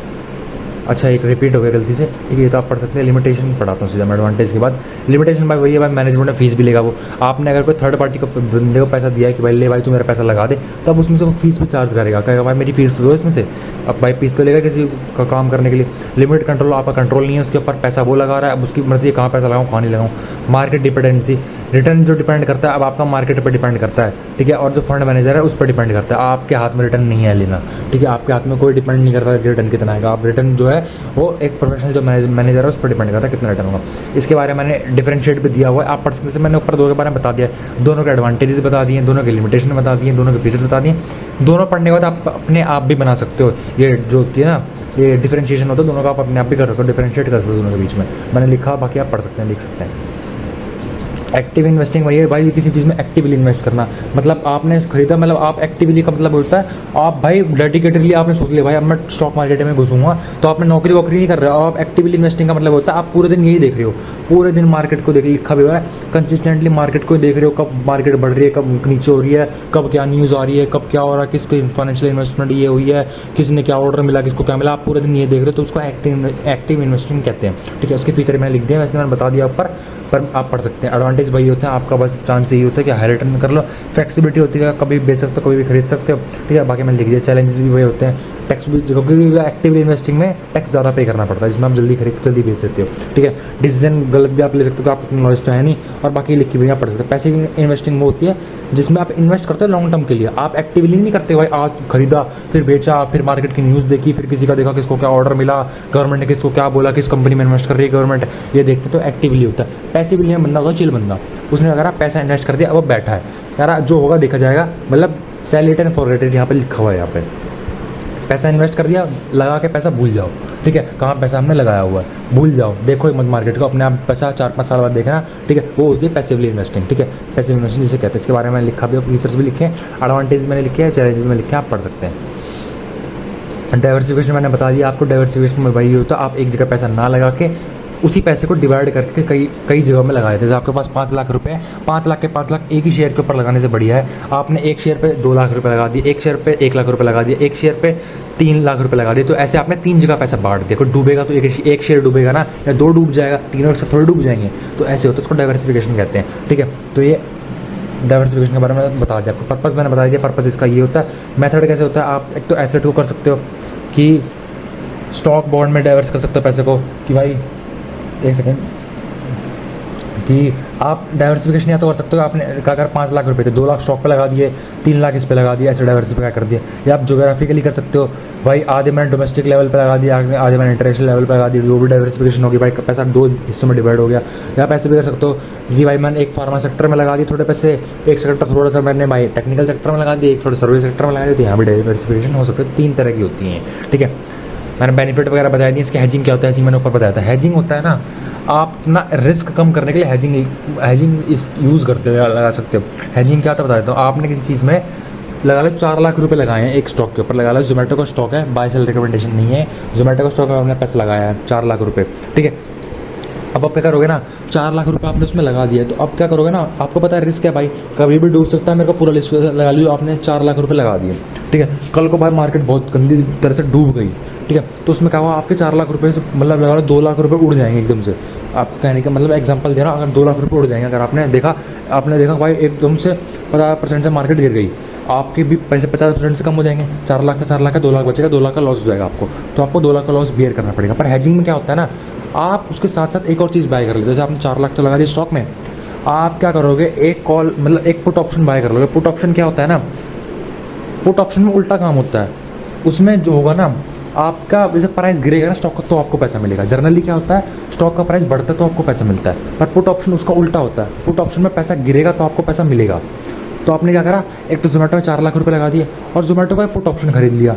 फ़ायदा क्या हुआ इसमें, स्टॉक मार्केट गिरा 50% गिर गया, मान लो 4 लाख के 2 लाख रुपए उड़ गए, 2 लाख रुपए बचे अब आपका, 2 लाख का लॉस बियर करना पड़ता है वैसे आपको, पर आपने हैजिंग करी हुई है अब, तो आपके पास 4 लाख का लॉस तो हुआ, पर आपने साइड में हैजिंग करी हुई है ना, तो वहाँ पर से आपका पैसा रिकवर हो, थोड़ा बहुत पैसा आपके पास आ भी जाएगा ना, समझ रहे हो, क्योंकि आपने पैसा पुट पे लगाया हुआ है। पुट का मतलब है पैसा, आप जैसे स्टॉक मार्केट गिरेगा आपको पैसा मिलेगा, उसमें उल्टा होता है क्योंकि, तो आपको लगा लो जोमेटो का शेयर गिरा 2 लाख रुपए आपके लॉस हो गया, पर आपने पुट ऑप्शन बाय कर रखा है ना, तो वो भी आपको रिटर्न देगा गिरने के बाद। तो लगा लो 2 लाख का लॉस था तो 1 लाख लगा लो, अगर हेजिंग ने आपको दे दिया, पुट ऑप्शन दे दिया, तो आपका लॉस अब 1 लाख का हो गया। तो इसका मतलब पर्पज़ यही होता है हेजिंग का, आपके लॉस को मिनिमाइज़ करना, कम से कम करना आपका लॉस को। तो लोग यही करते हैं, वो पैसा लगा देते हैं, थोड़ा सा ना पुट ऑप्शन बाय कर लेते हैं किसी, जैसे आपने जोमेटो में पैसा लगाया तो जोमेटो का पुट ऑप्शन भी बाय कर लेते हैं साथ में, कि भाई अगर जोमेटो का शेयर कर लो गिरे भी, बहुत गंदा गिरे भी, तो मैंने पुट ऑप्शन इसका बाय करा हुआ है कि अगर जोमेटो का शेयर गिरेगा तो मेरे को पैसा भी देगा। एक जगह पे आपका शेयर का प्राइस गिरने में पैसा जा रहा है और एक जगह से आपका पैसा गिरने में पैसा आ रहा है, तो उससे लॉस कम हो गया ना, 2 लाख का लॉस वो आपको गिरने से पैसे से, पर पुट ऑप्शन आपने बाय कर रखा है तो आपको थोड़ा बहुत पैसा वहाँ से मिल जाएगा, तो आपका लॉस मिनिमाइज होगा थोड़ा। लॉस जैसे लॉस पहले 2 लाख का था, अब 2 लाख का नहीं होगा, थोड़ा कम हो जाएगा, आपको रिटर्न मिल गया साइड से पुट ऑप्शन से। तो इसमें ये होता है पर्पज़, मैंने बता दिया, अब आपको फ्यूचर ऑप्शन में होता है, सब कुछ आप पढ़ सकते हैं, ठीक है। बेनिफिट चैलेंज मैंने बता दिए क्या होते हैं। आर्बिट्रेशन क्या होता है, आर्बिट्रेशन का मतलब होता है कि आपने एक मार्केट में खरीदा दूसरे में बेचा, ठीक है, इसमें मैं ज़्यादा एक्सप्लेन नहीं करूँगा, बेसिक चीज़ है। तो आपको पता है 2 मार्केट होती हैं, एक होता है BSE होती है, बॉम्बे स्टॉक एक्सचेंज, होती है NSE, नेशनल स्टॉक एक्सचेंज। इन दोनों में क्या होता है ना, थोड़ा थोड़ा माइनर चेंजेस होते हैं प्राइसेस में स्टॉक के में, ठीक है। आप लगा लो जोमेटो का शेयर अगर एक जगह पे 300 रुपये का है, NSE में 300 रुपये का है, BSE में क्या पता भाई वो 290 रुपये का हो, ठीक है। तो ऐसे थोड़ा थोड़ा प्राइस में दोनों में डिफरेंस होता है, ठीक है। तो आर्बिट्रेशन का यही होता है कि एक ट्रेडर जो करता है ना, स्मार्टली मूव करता है एक जगह से, मतलब अब इसमें ये दोनों लिंक होते हैं, दोनों आते स्टॉक मार्केट के अंदर है, इंडियन स्टॉक मार्केट के अंदर ही आते हैं दोनों, पर दोनों अलग अलग है। बॉम्बे स्टॉक एक्सचेंज अलग है, NSE अलग है, आते दोनों इंडियन स्टॉक मार्केट के अंदर है। तो आप क्या कर सकते हैं, एक से खरीद के दूसरे में बेच सकते हो। तो आर्बिट्रेशन में ट्रेडर यही करता है, जहाँ सस्ते में मिल रहा होता है वहाँ से खरीद लेता है, और जहाँ महंगे में बिक रहा होता है वहाँ बेच देते हैं। तो आर्बिट्रेशन में ये होता है, एक जगह से बाय करना और देखना अगर दूसरी जगह सस्ता है तो वहाँ सेल कर देना, ठीक है। तो आर्बिट्रेशन में यही होता है, ठीक है। सेम एसेट को, सेम स्टॉक जो आपके पास है उसको आपको प्राइस डिफरेंस से आपको बेनिफिट ले लेते हो आप, ठीक है, एडवांटेज ले लेते हो प्राइस डिफरेंस का। अगर आपको लगा लो जोमेटो का शेयर एक जगह 300 का, एक 290 का है, आप क्या करोगे 290 वाली जगह से खरीदोगे, 300 में बेच दोगे दूसरे मार्केट में, तो ये फायदा होगा आर्बिट्रेशन का आपका। एग्जाम्पल में लिखा हुआ पढ़ सकते हैं, ठीक है। चैलेंजेस भी वही होता है भाई, बहुत कैपिटल चाहिए होती है, क्योंकि बाइक को वो ना काफ़ी माइनर होता है, मतलब डिफरेंस काफ़ी माइनर होता है। 10 रुपये का मैंने बहुत डिफरेंस बता दिया आपको, 10 रुपये का डिफरेंस कभी होता नहीं है, वरना तो भाई लोग बेच के पूरा स्टॉक गिरा देंगे, ठीक है। इतना डिफरेंस नहीं होता है। आप लगा लीजिए 300 का एक जगह पर, दूसरे में 298 का हो जाएगा, 299 का हो जाएगा, कई बार तो पॉइंट्स में भी होता है, ठीक है। तो इसमें अगर आपको चैलेंज भाई यही है, आपको भाई ज़्यादा पैसा लगाना पड़ेगा, आप कम पैसे से फ़ायदा नहीं कमा सकते इसमें। आप लगा लो आपको 1 रुपये का डिफरेंस है, ठीक है, आपने 100 शेयर खरीद लिए, ठीक है, 1 रुपये में 1 रुपये का सस्ता मिल रहा था एक जगह पे, दूसरी जगह पे 1 रुपये महंगा मिल रहा था, आपने उसको क्या करा, 100 शेयर खरीद लिए, उसके 100 शेयर पे एक शेयर आपको 1 रुपये का फायदा हो रहा है, 100 शेयर पे 100 रुपये का फायदा होगा, आपने 100 शेयर को उधर बेच दिया, कितने का फायदा, 100 रुपये का फायदा हुआ सिर्फ आपको। तो क्या इसमें चैलेंज यही होता है, तो आपको अगर पैसा कमाना तो आपको ज़्यादा पैसा इन्वेस्ट करना पड़ेगा। अगर वहीं आपने 1 करोड़ रुपये लगाया होता, 1 लाख शेयर खरीदे होते, तो आपके पास कितना था, 1 लाख पे 1 रुपया, मतलब 1 शेयर पे 1 रुपया मिलता आपको, तो 1 लाख पे 1 लाख शेयर पे 1 लाख रुपये मिलते आपको, तो 1 लाख इधर से उधर कर देते आप, तो आपके पास 1 लाख रुपये बनता। तो आप डिफरेंस देख रहे हो, तो इस पर ये डिफरेंस होता है कि अगर आपने ज़्यादा पैसे इन्वेस्ट करें हैं तो छोटे छोटे डिफरेंस होते हैं ना, उसमें पैसा आप कमा सकते हो, क्योंकि स्लिम मार्जिन होता है, समझ रहे हैं ना, बहुत छोटा मार्जिन होता है। अगर आप कम पैसे लगा के मार्जिन करोगे 2-2, 3-3 रुपये आपको प्रॉफिट होगा सिर्फ, पर अगर आपने बड़ा मार्केट का मतलब बड़ा पैसा लगाया हुआ है तो आप भाई ज़्यादा प्रॉफिट हो सकता है। कंपटीशन आया होता है भाई, क्योंकि सब ट्रेडर इसलिए बैठे हुए हैं कि कहीं पर डिफरेंस मिले हम बेच दें, ठीक है। लेसन थर्ड पे आते हैं, ठीक है। ये दोनों थ्योरी के हैं, पहले इसलिए दूसरा करा रहा हूँ इसलिए, ठीक है। दूसरे पे आ चुके हैं, जल्दी जल्दी निपटाएंगे इसको भी, ठीक है। सिक्योरिटी एनालाइज क्या होता है? सिक्योरिटी एनालाइज बाय सिक्योरिटीज़, मैंने आपको बताया सिक्योरिटीज़ क्या होती हैं। सिक्योरिटीज़ बाय इक्विटी भी सिक्योरिटी है, इक्विटी में शेयर में पैसा लगाना, डिबेंचर भी एक सिक्योरिटी है, बॉन्ड भी एक सिक्योरिटी है, ठीक है। और आपकी ETF भी एक सिक्योरिटी है, म्यूचुअल फंड भी एक सिक्योरिटीज़ है। तो ये सिक्योरिटीज़ के अंदर आती हैं। जो भी इन्वेस्ट करने की जगह होती है ना, उनको सिक्योरिटीज़ कहते हैं। सिक्योरिटी एनालाइज में भी करते भाई, एनालाइज करते हो सिक्योरिटीज़ को। जैसे अपने स्टॉक, मतलब आप इक्विटी शेयर को एनालाइज कर रहे हो बैठ के, ठीक है। लिखा भी हुआ है शेयर वगैरह बॉन्ड वगैरह होते हैं, ये होता है। तो इसमें ये होता है, it is the process of studying and checking equity share वगैरह, इनमें चेक, मतलब सिक्योरिटी एनालाइज का मतलब है सिक्योरिटीज़ को एनालाइज करना। मतलब शेयर आपने पकड़ लिया तो शेयर को एनालाइज करना, शेयर्स में कितने शेयर्स हैं, किस में पैसा ज़्यादा, रिटर्न ज़्यादा मिल रहा है, किस में इन्वेस्टमेंट करना चाहिए, किस में नहीं करना चाहिए। तो आप जो भी इसमें सिक्योरिटीज़ का एनालाइज कर रहे हो ना, तो उसको सिक्योरिटी एनालिसिस कहते हैं, ठीक है। लिखा भी हो सिक्योरिटीज़ क्या होता है, तो उसका एनालाइज करना है भाई, सिक्योरिटी एनालिसिस बनता है, बेसिक चीज़ है। Checking if investment is good और बैड, वही बात है भाई।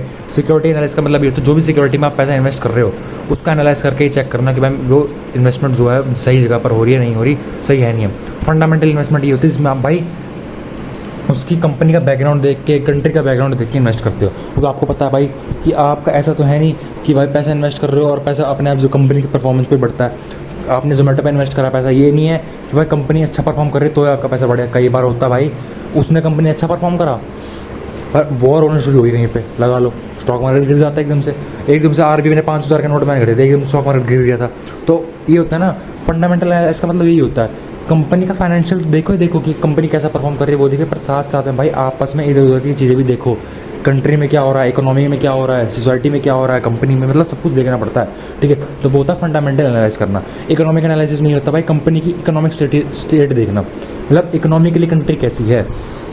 क्योंकि अगर जो कंट्री इकोनॉमिकली अच्छी होगी तो उसकी स्टॉक मार्केट भी अच्छा परफॉर्म करेगा, ठीक है। सबसे पहले इकोनॉमिक एनालिसिस में ये होता है भाई, ओवरऑल इकोनॉमिक जो होती है कंट्री की उसको एनालाइज करना, कंपनी मतलब इकोनॉमिक ग्रो हो रही है नहीं हो रही कंट्री की, इन्फ्लेशन रेट कितना है, हाई रेट्स है इंटरेस्ट रेट के या लो रेट है, अनएम्प्लॉयमेंट कितनी है, अनएम्प्लॉयमेंट ज़्यादा होगी लोगों के पास पैसा कम होगा, लोग इन्वेस्ट कम करेंगे तो इकोनॉमी डाउन जाएगी, ठीक है। और इसलिए होता है if the economy is strong company में भी more likely to perform well इसलिए करीब अगर इकोनॉमी अच्छी है, लोगों के पास हाथ में पैसा है तो इन्वेस्ट करेंगे तो स्टॉक का प्राइस बढ़ेगा तो आपको फायदा होगा। तो इकोनॉमी डिपेंड करती है, तो इसलिए इकोनॉमी एनालाइज करते हैं, ठीक है। और की कंपोनेंट भैया भाई GDP देखते हो आप इसमें कि GDP कैसी परफॉर्म कर रही है, एनालिसिस के टूल हैं कहाँ पे इकोनॉमिक एनालिसिस देखते हो। तो आपने ये देख लिया कि आप क्या देखोगे, इकोनॉमी ग्रो हो रही नहीं हो रही, इंटरेस्ट रेट कितना है कितना, पर ये देखोगे कहाँ पर। तो ये चीज़ें होती हैं यहाँ देखने की कि आपने तो GDP देख ली कंट्री की, उससे पता लग गया भाई कैसी इकोनॉमी है कंट्री की। इन्फ्लेशन रेट देख लिया भाई कंपनी कैसा है, इंटरेस्ट रेट देख लिया भाई कितना इंटरेस्ट रेट बैंक प्रोवाइड कर रहे हैं, क्योंकि बैंक अगर कम इंटरेस्ट रेट पर प्रोवाइड करेंगे तो भाई लोग ज़्यादा इंटरेस्ट लेंगे, मतलब लोग ज़्यादा लोन लेंगे तो ज़्यादा पैसा खर्च करेंगे, ज़्यादा लेंगे तो भाई स्टॉक मार्केट बढ़ेगा, ठीक है। तो इंटरेस्ट रेट, अनएम्प्लॉयमेंट तो ऊपर में बता दी, ये भी देखते हैं। फिस्कल पॉलिसी भी देखते हैं इकोनॉमी में, गवर्नमेंट की जो फिस्कल पॉलिसीज़ है वो कैसी हैं, कहीं ऐसी तो पॉलिसीज़ नहीं है कि स्टॉक मार्केट क्रैश ही हो जाए, ठीक है। ये भी देखते हैं। मॉनेटरी पॉलिसी भी देखते हैं कि RBI की पॉलिसीज़ कैसी हैं। एक्सचेंज रेट भी देखते हैं, एक्सचेंज रेट कैसे कंट्री का कौन सी करेंसी कितने एक्सचेंज रेट पर चल रही है। बैलेंस ऑफ ट्रेड भी देखते हैं कि भाई कितना डिफरेंस है हमारे एक्सपोर्ट और इम्पोर्ट के बीच में, क्योंकि अगर एक्सपोर्ट और इम्पोर्ट के बीच में अच्छा डिफरेंस होगा, पॉजिटिव होगा, तो कंट्री के लिए अच्छा है, इकोनॉमी के लिए अच्छा है। क्योंकि आपको पता होगा अगर आप एक्सपोर्ट ज़्यादा कर रहे हैं, इम्पोर्ट कम कर रहे हैं, तो एट द एंड आपके पास एक्सपोर्ट ज़्यादा आ रहे हैं। इसका मतलब यही है कि आप इन पैसा ज़्यादा कमा रहे हैं खर्च करने से बजाय में, ठीक है। तो इससे कम इकोनॉमी के लिए अच्छा ही है। आप 100 रुपये आपके पास खर्च कर रहे हैं, 50 कमा रहे 70, समझ रहे हो, तो फ़ायदा 20 रुपये का सरप्लस आया ना आपके पास, तो वही होता है बैलेंस ऑफ ट्रेड, ठीक है। गवर्नमेंट का डेब्ट देखते हैं, गवर्नमेंट का डेब्ट कैसा है, कैसा कंपनी, कितना गवर्नमेंट ने पैसा लोन ले रखा है। जैसे पाकिस्तान ने बहुत लोन ले रखा है तो वहाँ पर इन्वेस्ट करता है नहीं, क्योंकि उसको पता भाई कंट्री में सब कुछ गवर्नमेंट का लोन इतना है, ठीक है।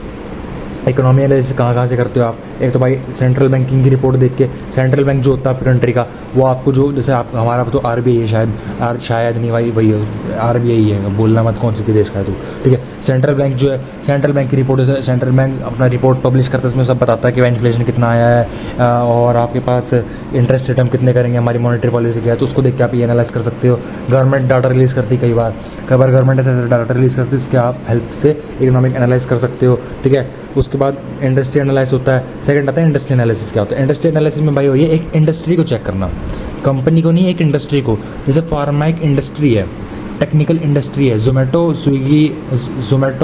स्विगी जेप्टो ब्लिंकिट, ये सारी एक इंडस्ट्री है, कंपनी नहीं है। कंपनी भी यहाँ अलग अलग है, पर इन चारों कंपनी करके एक इंडस्ट्री बन जाती है, सर्विस इंडस्ट्री, समझ रहे हो।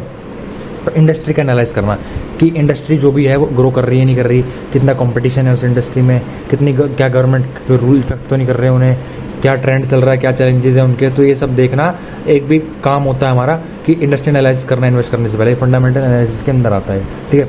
एक good industry increase the chance of company success. Company success इसलिए बढ़ेगी अगर इंडस्ट्री अच्छी है, भाई लोग इंडस्ट्री पे ट्रस्ट करते हैं तो भाई इंडस्ट्री अच्छा परफॉर्म करेगी। उसके बाद स्टेजेस कौन से होते हैं इंडस्ट्री के, ये पूछा जा सकता है एग्जाम में। स्टेजेस भाई 4 होते हैं। एक तो होता है पायनियरिंग स्टेज।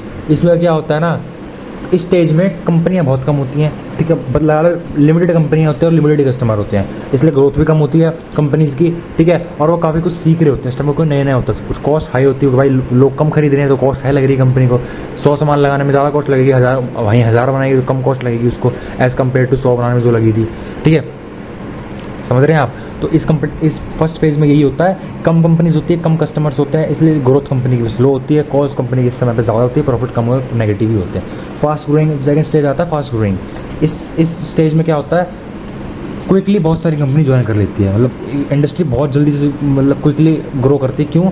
क्योंकि भाई नए कस्टमर एंटर कर जाते हैं, ठीक है, नया कंपटीशन बन जाता है क्योंकि नई कंपनीज आ जाती हैं, तो इसमें सेल्स भी बढ़ती हैं, ठीक है, प्रॉफिट्स भी बढ़ते हैं। सेल्स बढ़ रही है, प्रॉफिट बढ़ रहे हैं, कॉस्ट कम हो रही है। आपको पता है 100 आइटम को बनाने में कॉस्ट अगर 1 रुपये लग रही है, अब भाई 1000 आइटम बनाने लग जाओगे आप, तो एक सामान को बनाने के लिए 50 पैसे की कॉस्ट पड़ेगी, तो कॉस्ट कम पड़ती है ज़्यादा बनाने में, ठीक है। तो यही है फर्स्ट सेक्टर था, फर्स्ट स्टेज था जिसमें भाई कंपनीज कम थी, कस्टमर कम थे, ग्रोथ कम थी, ठीक है, इसलिए प्रॉफिट भी कम थे, कॉस्ट हाई थी।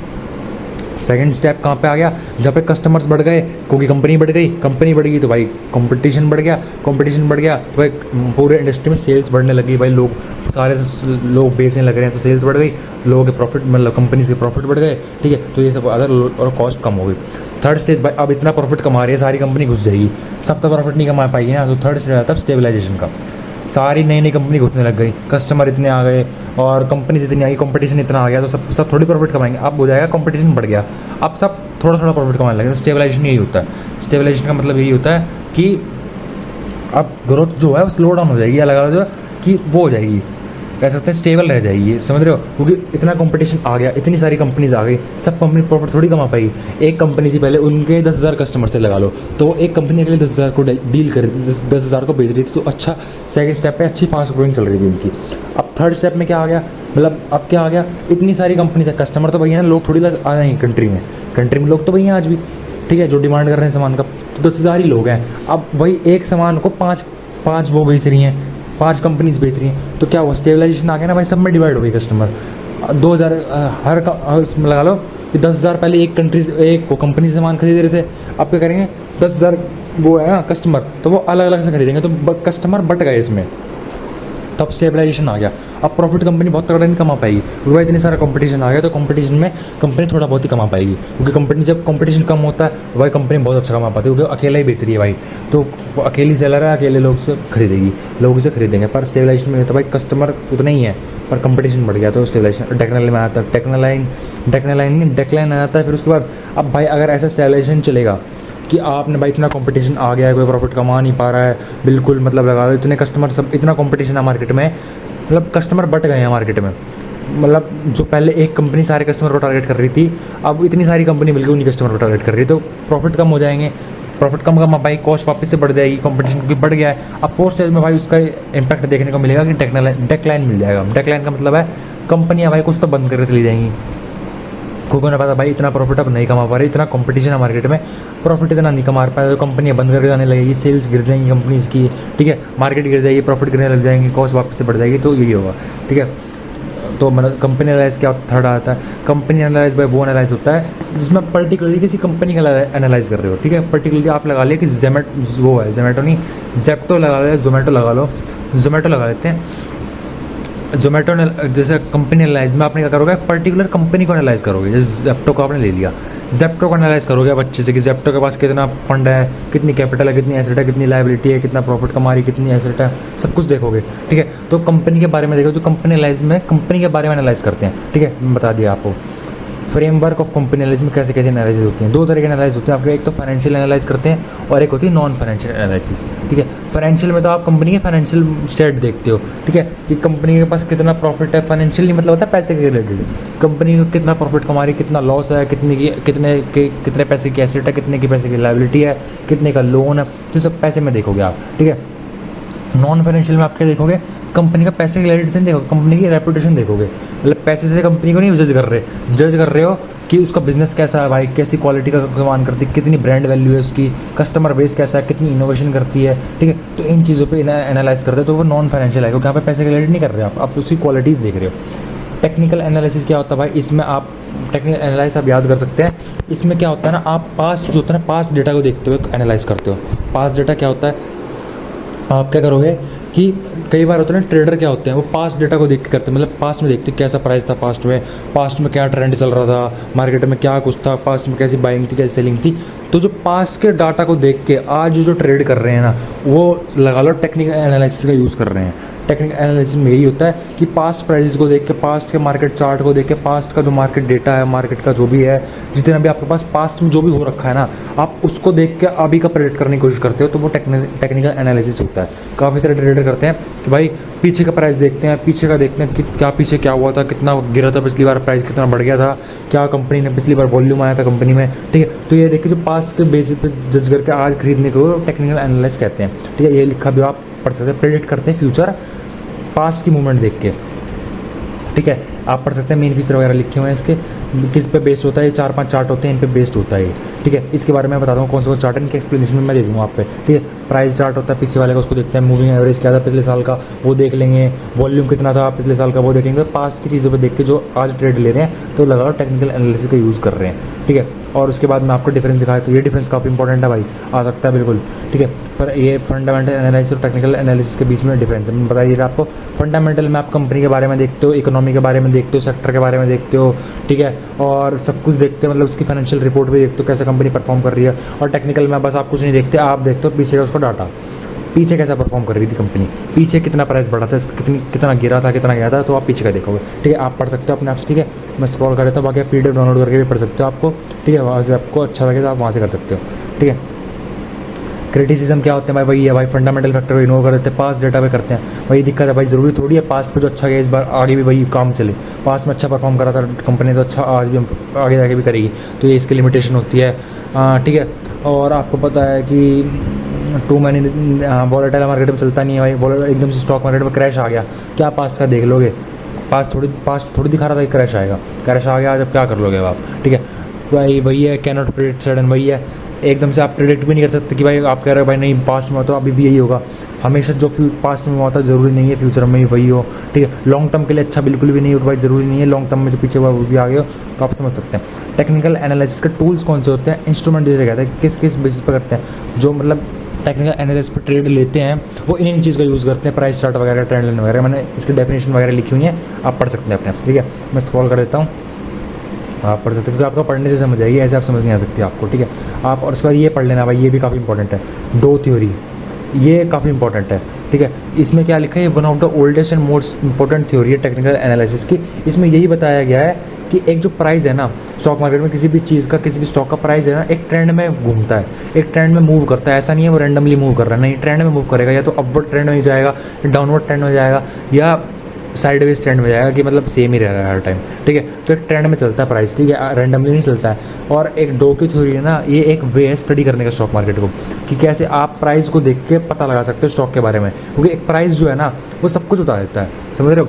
आपने देखा जोमेटो का प्राइस, शेयर का प्राइस 300 है और अगले दिन वो 10% से गिर गया, तो प्राइस सब बता रहे थे 10% से गिर के, उसने 10% से गिर के सब बता दिया कि भाई या तो कंपनी का कुछ फाइनेंशियल में कंपनी प्रॉफिट नहीं कमा पाई है, लॉस कमाया है, या गवर्नमेंट ने कोई एक्शन ले लिया जोमेटो के ऊपर, कोई केस हो गया जोमेटो के ऊपर, ठीक है, कह लो, या कुछ भी दिक्कत आई है जोमेटो को, तो वो प्राइस ही बता दे रहा है। आपने न्यूज़ नहीं देखी अभी, पर इस थ्योरी में ये लिखा हुआ है कि जो भी प्राइस न्यूज़ में जो भी होते हैं ना, न्यूज़ में जो भी कुछ भी आया, गवर्नमेंट ने कोई भी एक्शन लिया है, वो सारा कुछ प्राइस चेंजेस में दिख जाता है।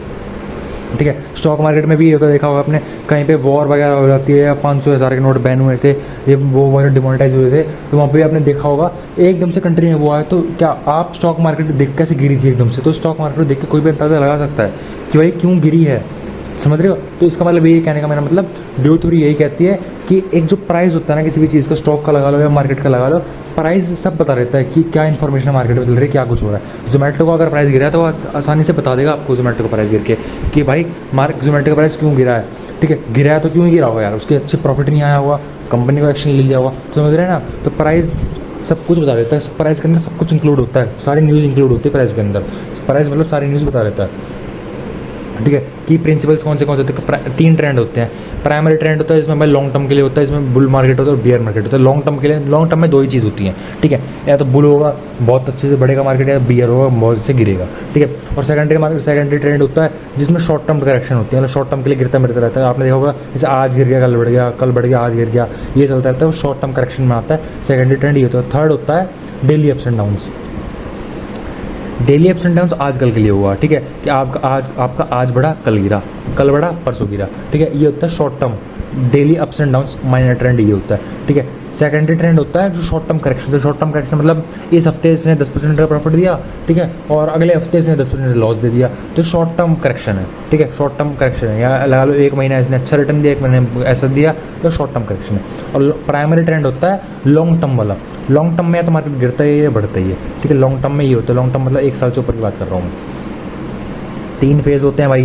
पहले फेज़ में क्या होते हैं, सारे इन्वेस्टर बाय करते हैं चुपचाप। ठीक है, सेकंड फेज़ में भाई सारे इन्वेस्टरों को ज्वाइन करना की सोचते हैं और इन्वेस्टर भाग के निकल जाते हैं सेल करके। मतलब सिनेरियो आपको इसी भाषा में समझाऊं, स्टॉक मार्केट में कई बार ऐसा होता है, पंप एंड डंप, आपने नाम सुना होगा। उसमें ऐसा होता है ना, कई बार इन्वेस्टर क्या करते हैं ना, एकदम से बहुत करोड़ों पैसा उन पर होता है, बहुत करोड़ों पैसा एकदम से लगा देते हैं मार्केट में, उसका शेयर का प्राइस बढ़ा देते हैं।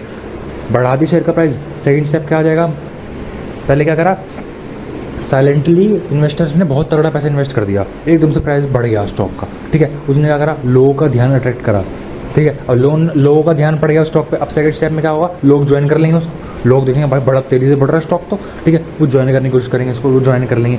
अब भाई उनका मोटिव ये थे इन्वेस्टर का कि हम एकदम से प्राइस को पंप करें, ठीक है, लोग इसमें घुसें और हम इसको डंप करके निकल जाएं अपना प्रॉफिट निकाल के। लगा लो एक स्टॉक था 100 रुपये का, इतना उन्होंने तगड़ा पैसा लगाया इन्वेस्टर ने, वो पैसा 100 से 150 का स्टॉक हो गया। ठीक है, 50% से बढ़ गया वो। ठीक है, एकदम से इसको देख के इन्वेस्टर आएंगे सेकंड स्टेप में, भाई अरे बड़ा तगड़ा भर रहा है भाई ये तो, लोग उसमें इन्वेस्ट करने जाएंगे, उसका प्राइस 150 से 180 चले जाएगा। इन्वेस्टर ने 100 पे खरीदा था, उसने इन्वेस्ट करा 150 हो गया, अब लोगों ने इन्वेस्ट करा 170 हो गया। ठीक है, अब वो डंप कर देगा इन्वेस्टर थर्ड स्टेप में। अब क्या करेगा, उसको देखेगा हाँ 100 मैंने खरीदा था, 170 प्राइस हो चुका है, वो उसको सेल कर देगा। और जो जिसने खरीदा था बीच में देख के, वो फंस जाएगा क्योंकि भाई उसने तो देख खरीदा और बढ़ेगा। और उनको क्या पता था भाई, इन्वेस्टर ने ट्रैप फंसाया हुआ था, ट्रैप में बिछाया हुआ है कि लोग हमको देख के ज्वाइन करें और हम बेच के निकल जाए अपना प्रॉफिट लेके। तो ये होता है पंप एंड डंप जिसे कहते हैं। तो 3 फेज़ होते हैं मार्केट के। और इसके बाद ये तो आप पढ़ सकते हैं अपने आप। और ये भी है कि मार्केट इंडेक्स जो होती हैं आपस में कंफर्म करनी चाहिए, ऐसा नहीं है अपोजिट ही चल रही है। जैसे यहाँ पर प्राइस बढ़ रहा है ना, दिख रहा है आपको प्राइस गिर के फिर बढ़ने लगा है, तो वॉल्यूम भी सेम बताना चाहिए कि भाई वॉल्यूम में पहले गिरा था फिर बढ़ने लगा है। तो मतलब दोनों चीज़ साथ में चलनी चाहिए, ये भी डो की थ्योरी बताती है। ठीक है, ये फंडामेंटल चार्ट्स के बारे में, वही है चार्ट्स के बारे में कुछ पूछा हुआ है, ये एग्जाम में आपका आ सकता है कि आपसे पूछ ले लाइन चार्ट क्या होता है, बार चार्ट क्या होता है। तो अगर आपको स्टॉक मार्केट के बारे में नॉलेज हो आप समझ सकते हैं इसको, नहीं है तो भी आपको दिखा दे रहा हूँ, आप पढ़ सकते हैं इसको पॉज करके, या PDF डाउनलोड करेंगे तो वहाँ से ही पढ़ सकते हैं आप इसको। जैसे लाइन चार्ट के बारे में लिखा हुआ क्या होता है, बार चार्ट के बारे में लिखा हुआ है।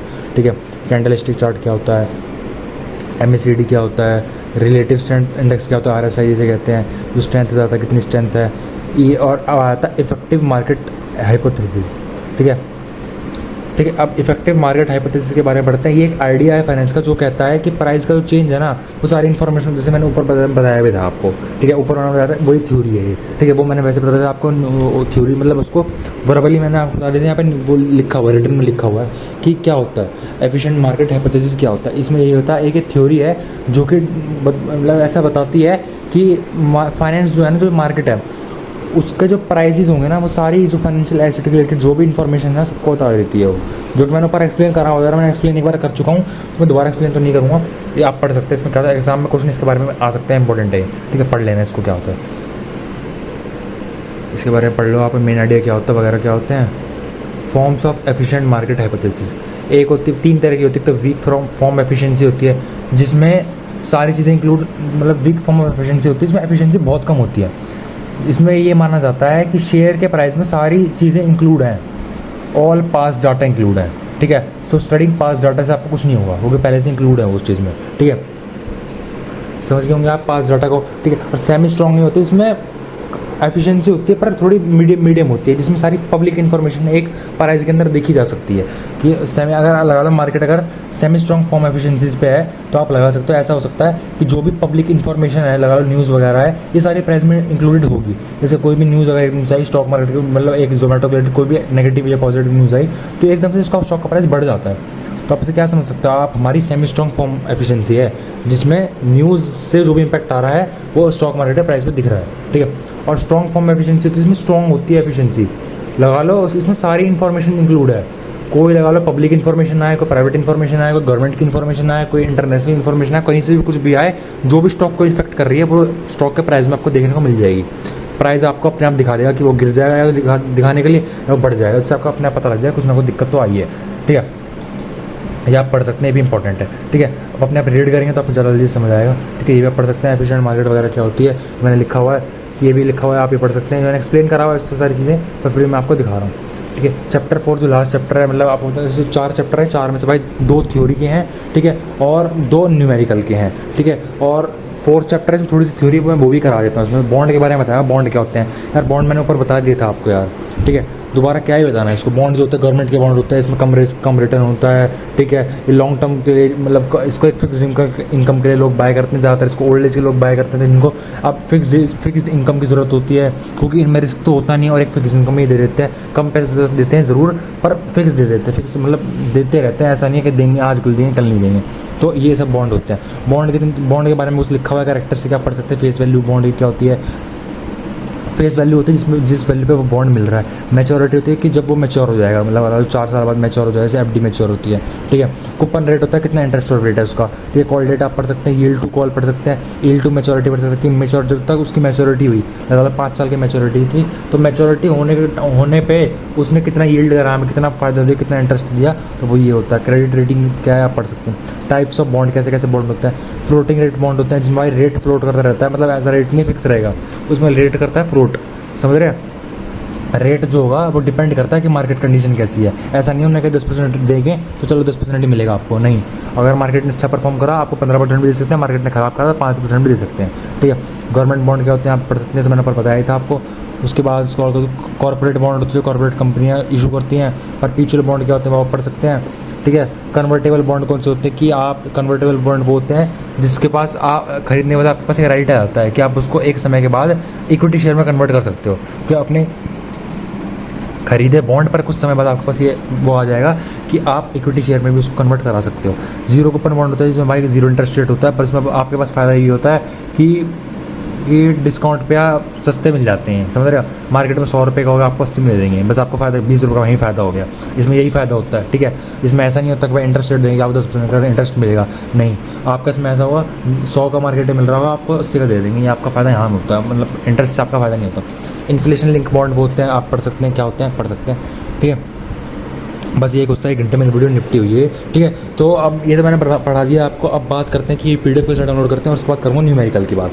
अगर आपको ये PDF डाउनलोड करनी है तो भाई बता दूँ ये PDF है, पेड है, फिर भी मैंने वीडियो में दिखा दिया आपको। अगर आपको PDF को ऑनलाइन पढ़ना है कि आपको भाई मेरे को मेट्रो पढ़ लूँ, मैं घर बैठे पढ़ लूँ, मेरे को वीडियो बार बार ना चलानी पड़े, मैं अपने आप सॉल्व करके जो मेरे को पढ़ना है वो टॉपिक को अपने आप फ़ोन में खोल के पढ़ सकूँ, PDF से पढ़ सकूँ। अगर आपको ये चाहते हैं आप तो भाई मैं बता दूँ ये PDF जो भी है इसमें तो अभी न्यूमेरिकल भी इंक्लूड होंगे, क्योंकि आप देखते हैं अभी ये 20 पेज 30 पेज की तो अभी PDF है, ठीक है। इसमें कभी कम से कम 20 से 25 पेज के भी न्यूमेरिकल भी इंक्लूड होंगे, तो कम से कम 50 से 55 पेज की PDF बन जाएगी। तो भाई इसके जो भी आपको खरीदनी है अगर ये PDF तो आपको 60 रुपीज़ में PDF मिलेगी। क्या एक पेज की 1 रुपये तो कॉस्ट बननी चाहिए, क्योंकि मेरे को टाइपर की जो कॉस्ट है जिसने लिखा है पूरा ये कंटेंट मेरा था लिखा उसने, ठीक है, तो उसकी भी कॉस्ट हमें जो कवर करनी पड़ती है। तो उसके लिए मैं कह रहा हूँ कि ये 55-60 पेज की PDF है तो मैं 60 रुपीज़ में आपको दे दूँगा।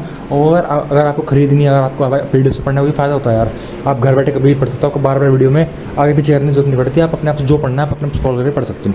अगर आपको खरीदनी है कमेंट में आपको एक मेरी जीमेल आईडी मेंशन मिल जाएगी, ठीक है। जीमेल आईडी मैंने कमेंट में लिखी हुई है, उस पर जाके मैसेज कर देना, वहाँ पर मैं पेमेंट वगैरह का देख लूँगा कैसे क्या करना होता है। 60 रुपीज़ आपको पे करने पड़ेंगे, आपको PDF में हाथों हाथ इमीडिएटली दे दूँगा, ठीक है। अब बात कर लेते हैं, अगर आप खरीदते तो आप खरीद सकते हैं। अब बात करते हैं कि न्यूमेरिकल की। न्यूमेरिकल के लिए यार मैं अलग वीडियो में डाल दूँगा, ठीक है। इसके बाद आप चैनल पे आप दोबारा विजिट करेंगे, जब आप वीडियो देख रहे होंगे मोस्ट प्रोबेबली जब तक आपका न्यूमेरिकल का भी पार्ट आ चुका होगा चैनल पे, ठीक है, जिसमें मैं सारे न्यूमेरिकल करा दूँगा आपको, मतलब जितने न्यूमेरिकल मेरे से हो सकेंगे या जितना मेरे को लगेगा यार मोस्टली हो सकते हैं उतना मैं न्यूमेरिकल उसमें करा दूँगा, उसकी PDF भी बना दूँगा और इसको PDF में इंक्लूड भी कर दूँगा। ऐसा नहीं है मैं सिर्फ थ्योरी का आपको PDF बेच रहा हूँ, नहीं, जो PDF मैं आपको सेल करूँगा, जो आप PDF खरीदेंगे मेरे से, उसमें भाई आगे जाके दोनों चीज़ इंक्लूड कर दूँगा मैं, थ्योरी भी ले लेना आप उसी में, ठीक है, न्यूमेरिकल भी उसी में मिल जाएंगे आपको एक ही PDF के अंदर, ठीक है। तो ये तो हो गया भाई इसकी बात, ठीक है। और न्यूमेरिकल की अलग वीडियो आपको मिल जाएगी चैनल पे, आप अगर अभी वीडियो देख रहे हैं तो मोस्ट प्रोबेबली आपको चैनल पे आप जाएंगे तो आपको न्यूमेरिकल की भी अलग से वीडियो मिल जाएगी, आप उसको भी देख सकते हैं, ठीक है। और न्यूमेरिकल भी आप प्रैक्टिस कर सकते हैं और